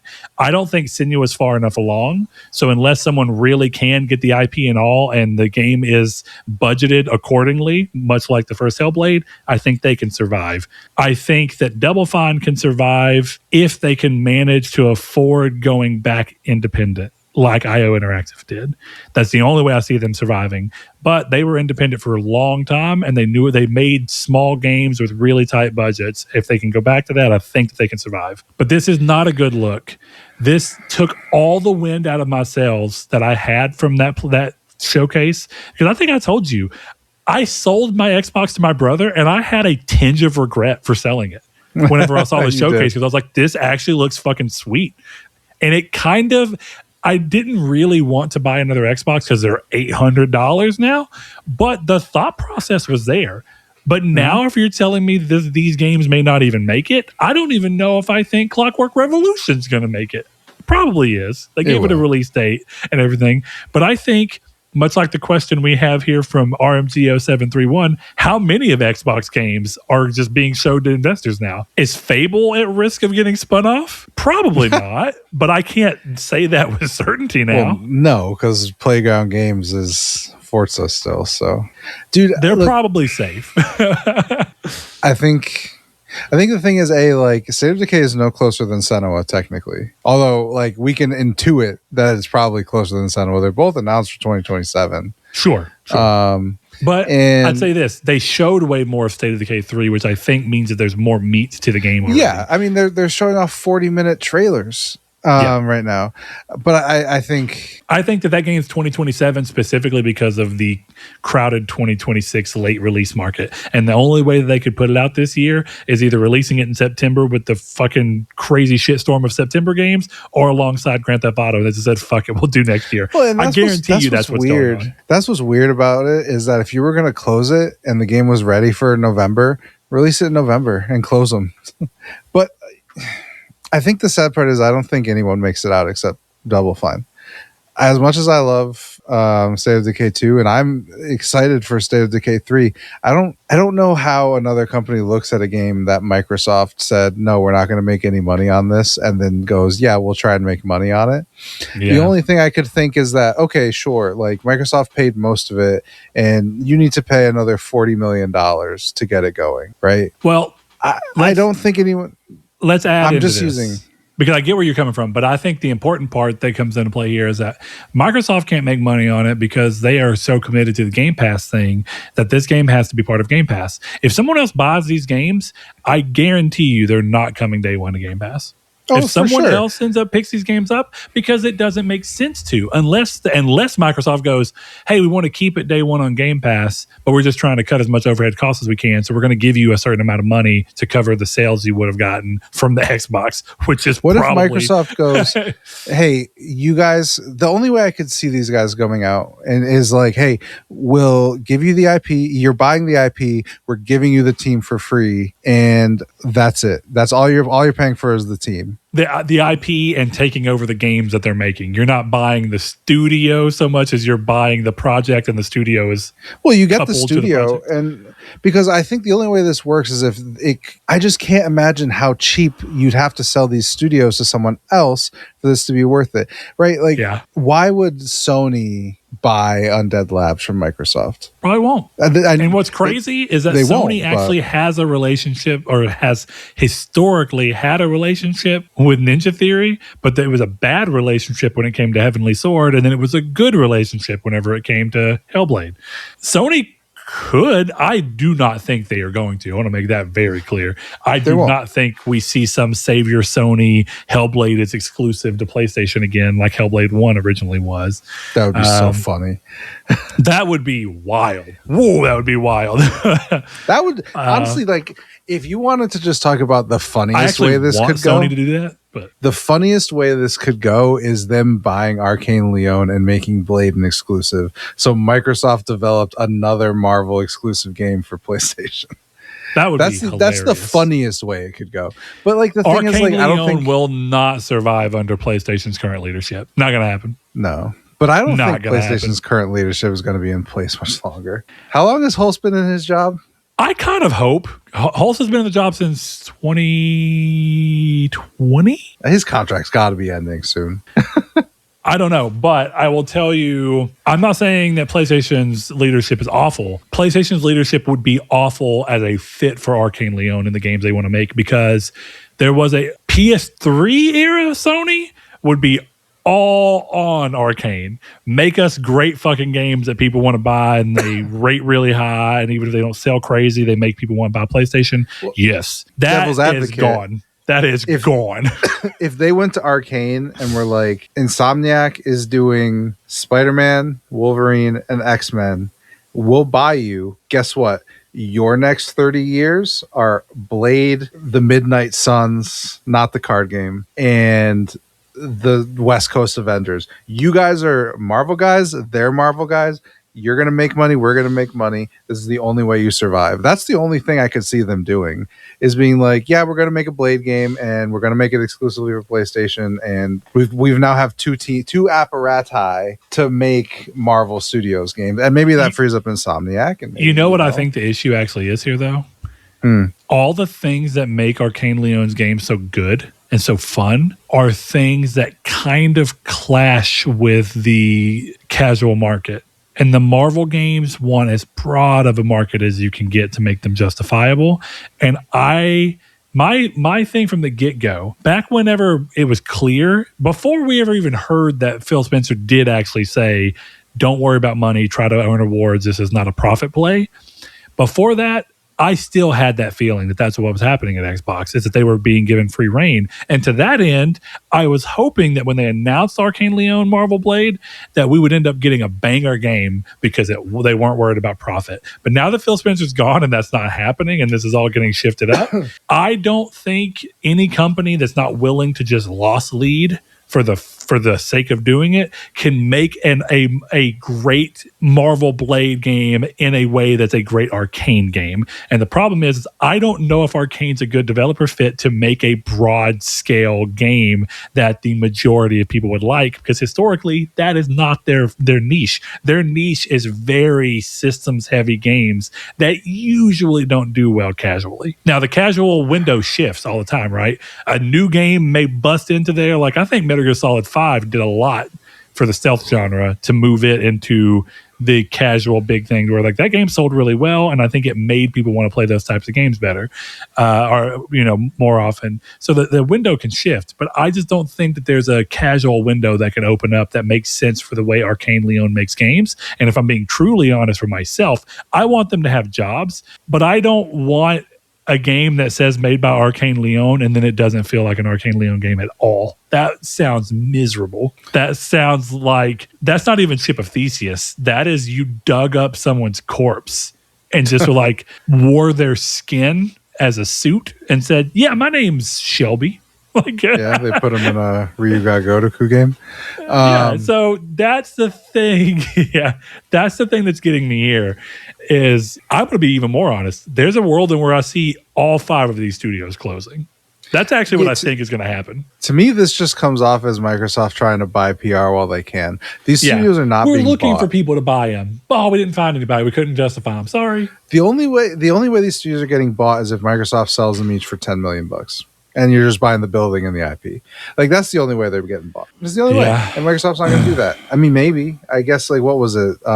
Toys for Bob bought his studio back for, like, $1. Did I make that up? Like, you can get out of your stuff pretty cheap if they want to. But they have to be willing to do it. And I think this is just a PR play because apparently it's tomorrow that we're going to see all this happen. It's just going to... They're all going to close because no one's going to buy them. You're right. I think State of Decay 2 or State of Decay and Undead Labs are the only ones who are safe, but I'd be willing to bet that whoever buys them puts out State of Decay 3 and closes Undead Labs.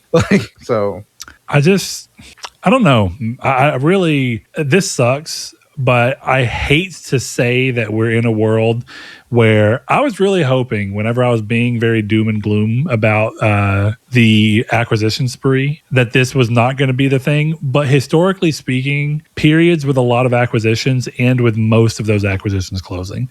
It's even happened at Sony multiple times. They bought big studios. They bought Evolution Studios. They bought Zipper Interactive, and they closed all of them within like a 5-year window of purchasing them. And that's kind of just how the acquisition thing goes. Because when you acquired a bigger company, Sony actually has a pretty crazy run of acquiring studios and not closing them and having studios that are around for a long time, but that's the exception. That is not the rule.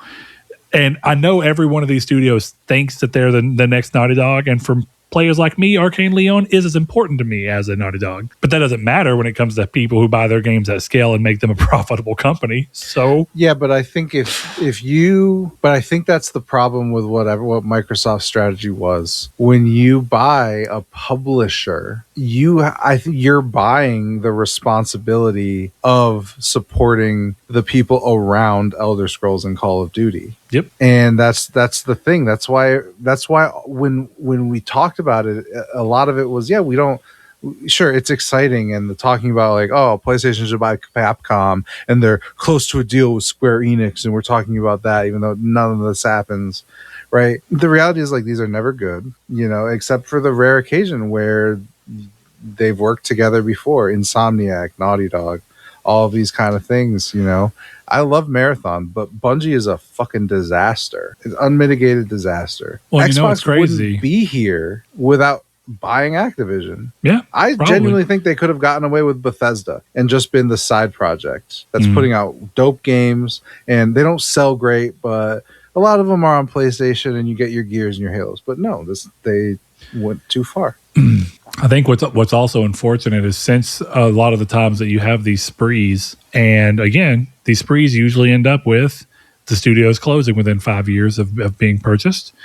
I think what sucks about that is that games are taking so long that used to, if that happened, you may get 2 or 3 games out of one of these studios. So during the acquisition, we were like, oh, it's cool. Maybe we'll get some crazy cool games. Guess what we've gotten out of Ninja Theory since they were bought in 2018? 1 game. Yeah, I mean, I'm sorry. 2 games. Bleeding Edge. But that's only because that game was already being made before they got purchased. 3 games. Dude, they remastered Senua's Sacrifice. If it counts for Naughty Dog, it counts for Ninja Theory. Yeah, I don't think it counts for Naughty Dog. Naughty Dog has released nothing this generation. That is my genuine standpoint on them as a studio, which is so fucking disappointing. I know that that's not technically true, but artistically, they have released nothing. Unless their name was Blue Point Games, they don't get away with releasing remakes and remasters. So yeah, I don't have a whole lot more to say on there, but what I do want to say real quick is that we have a question that we kind of scooched around on. Xbox is in a crazy fucking space. I don't know what to do about it. Clearly I can't do anything about it. I don't even know what to think about it. I'm bummed, but I also know that the reality of business is that all it ever took was somebody at Microsoft deciding that Xbox had to turn a profit. Yeah. And like a real profit. And if you look at the way that Satya Nadella is talking, they make like a 1% profit, which means that if anything fucks up, they basically have eaten into their profits. Like if they have any mistakes, they don't have enough coverage for the Xbox brand on its own to go. And one thing we didn't say here, there's talk from Satya Nadella about if they cannot turn Xbox around, that Xbox as a company will close or be sold off. What? I mean, it's a business. Yeah, but who wants to buy Xbox? I mean, who wants to buy Xbox without any of the Microsoft part? Because do you think Microsoft, if they sell the Xbox division, is going to sell Activision? No. I don't believe that. Why wouldn't they, though? Because Activision makes money on its own. They don't have to worry much about it. That's true. Activision is already basically like Bethesda. They are their own publishers that just are partnered alongside Xbox as a publisher. Xbox is not publishing Bethesda games now. They are, but only because Bethesda's publishing them under the umbrella of Xbox. But they function as their own publisher from everything we've seen. And Activision does too.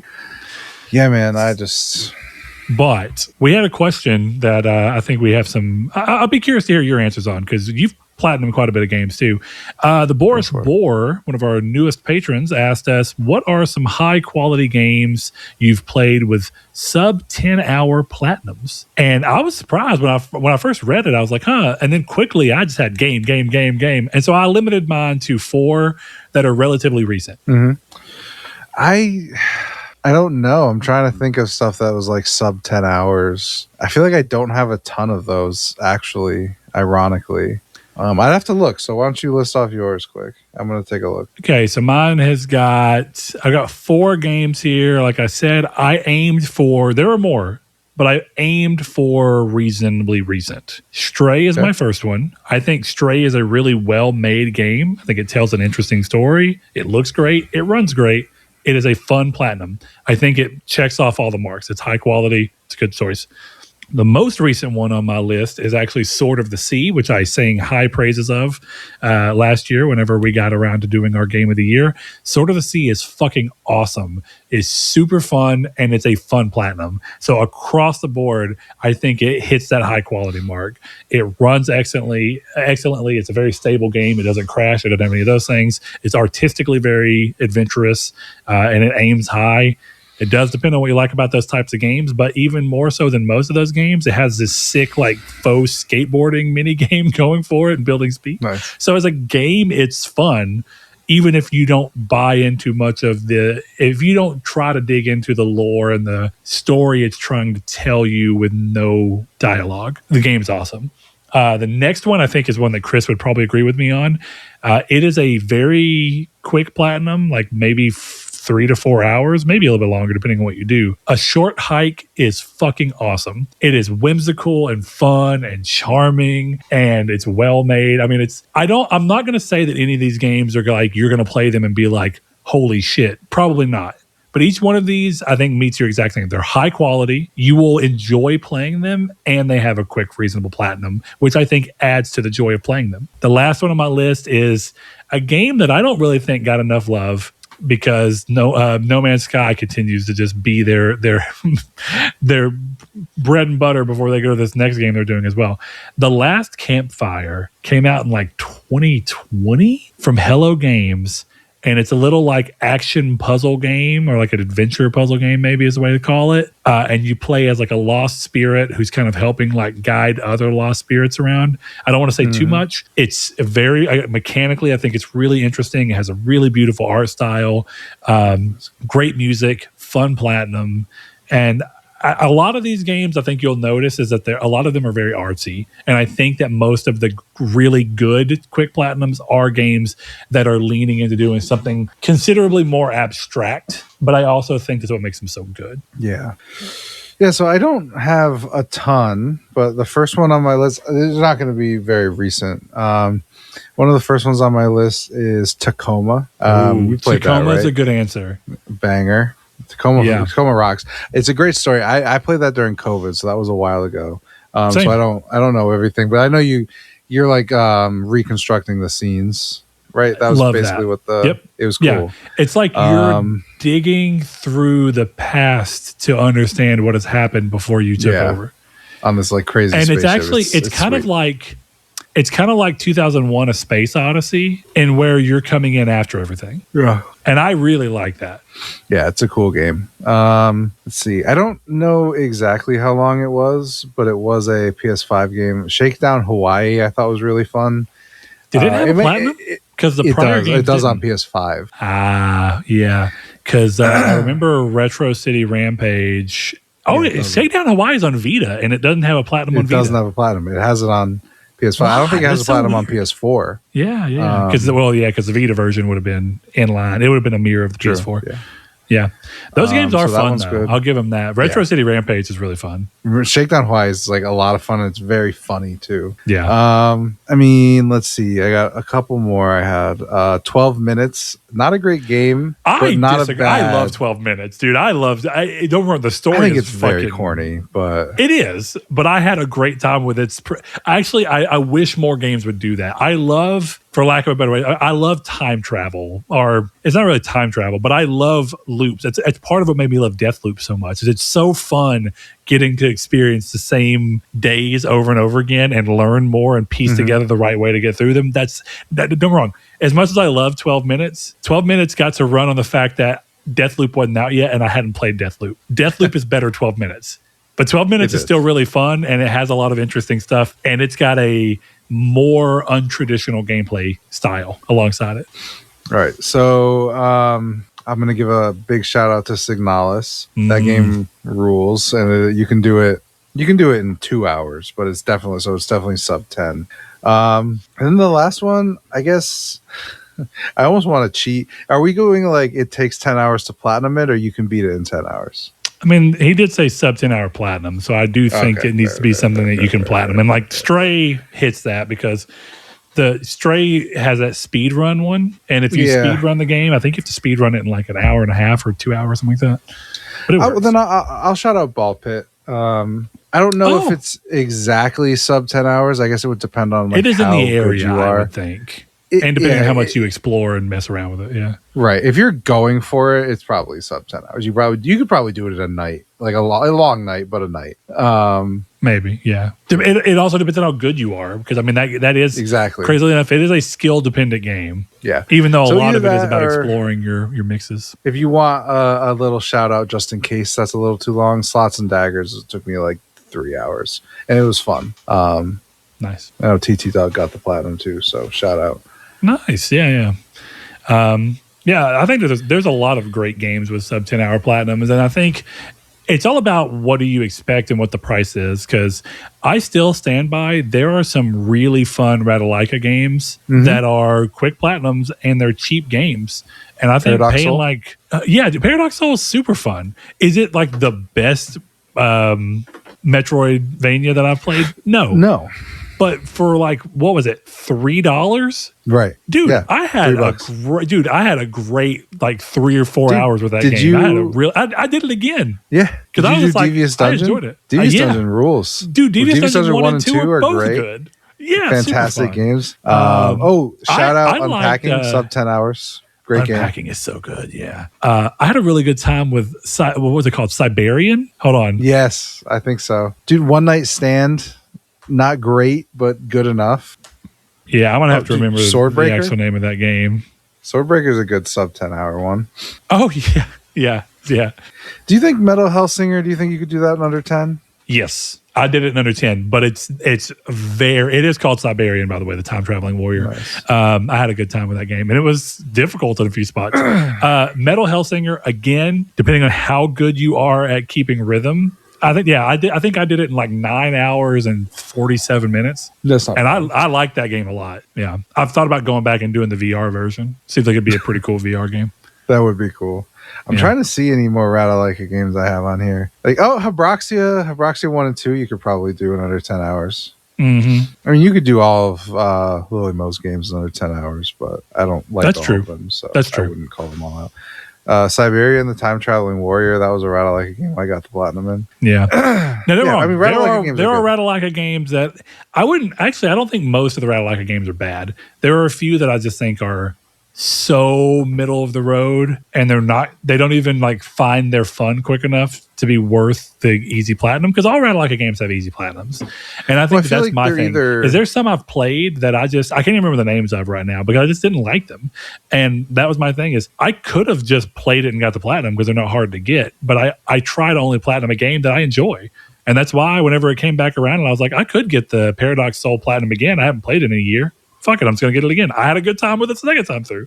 So that's got to mean something, you know? Yeah, I feel like their games are always fine or absolute dog shit. It's never anywhere in between. So they're fun. That's it for me. I think that's all the sub 10s I got. Yeah, I have more, but I feel good about those 4, and I think that they're really good answers for it. Last question we have real quick. Jehudi MD, one of our patrons, longtime patron, longtime listener. He says, top 3 games of the year so far, and then 3 top games that you'll definitely play releasing in the second half of this year. I have done a surprisingly good job catching up on games that have come out this year. So, Chris, I want to say that we hold this to top 3 games that have come out this year so far that we've played. Okay. And I think it's been weird because I think Marathon has to be on yours. Yeah. And the crazy thing is I think Marathon has taken up so much of your time. So what would it even be like Marathon, MLB? What's the last one? I say that because you haven't beaten anything else, which doesn't mean that it can't count as the top game you've played. But like, I beat God of War. So I think my list would probably be Marathon, 007, Pragmata, and I would leave it there. Yeah, I'd say, and it's pretty difficult. I'm going to open up my PS app and double check myself too. Why are you telling me to download an update now? I hate you. We'll just go the True Trophies route. That'll give me what I need to see. I'm feeling like for me so far, I'm going to say Pragmata is definitely in my top 3. I ended up really liking that game way more than I anticipated to.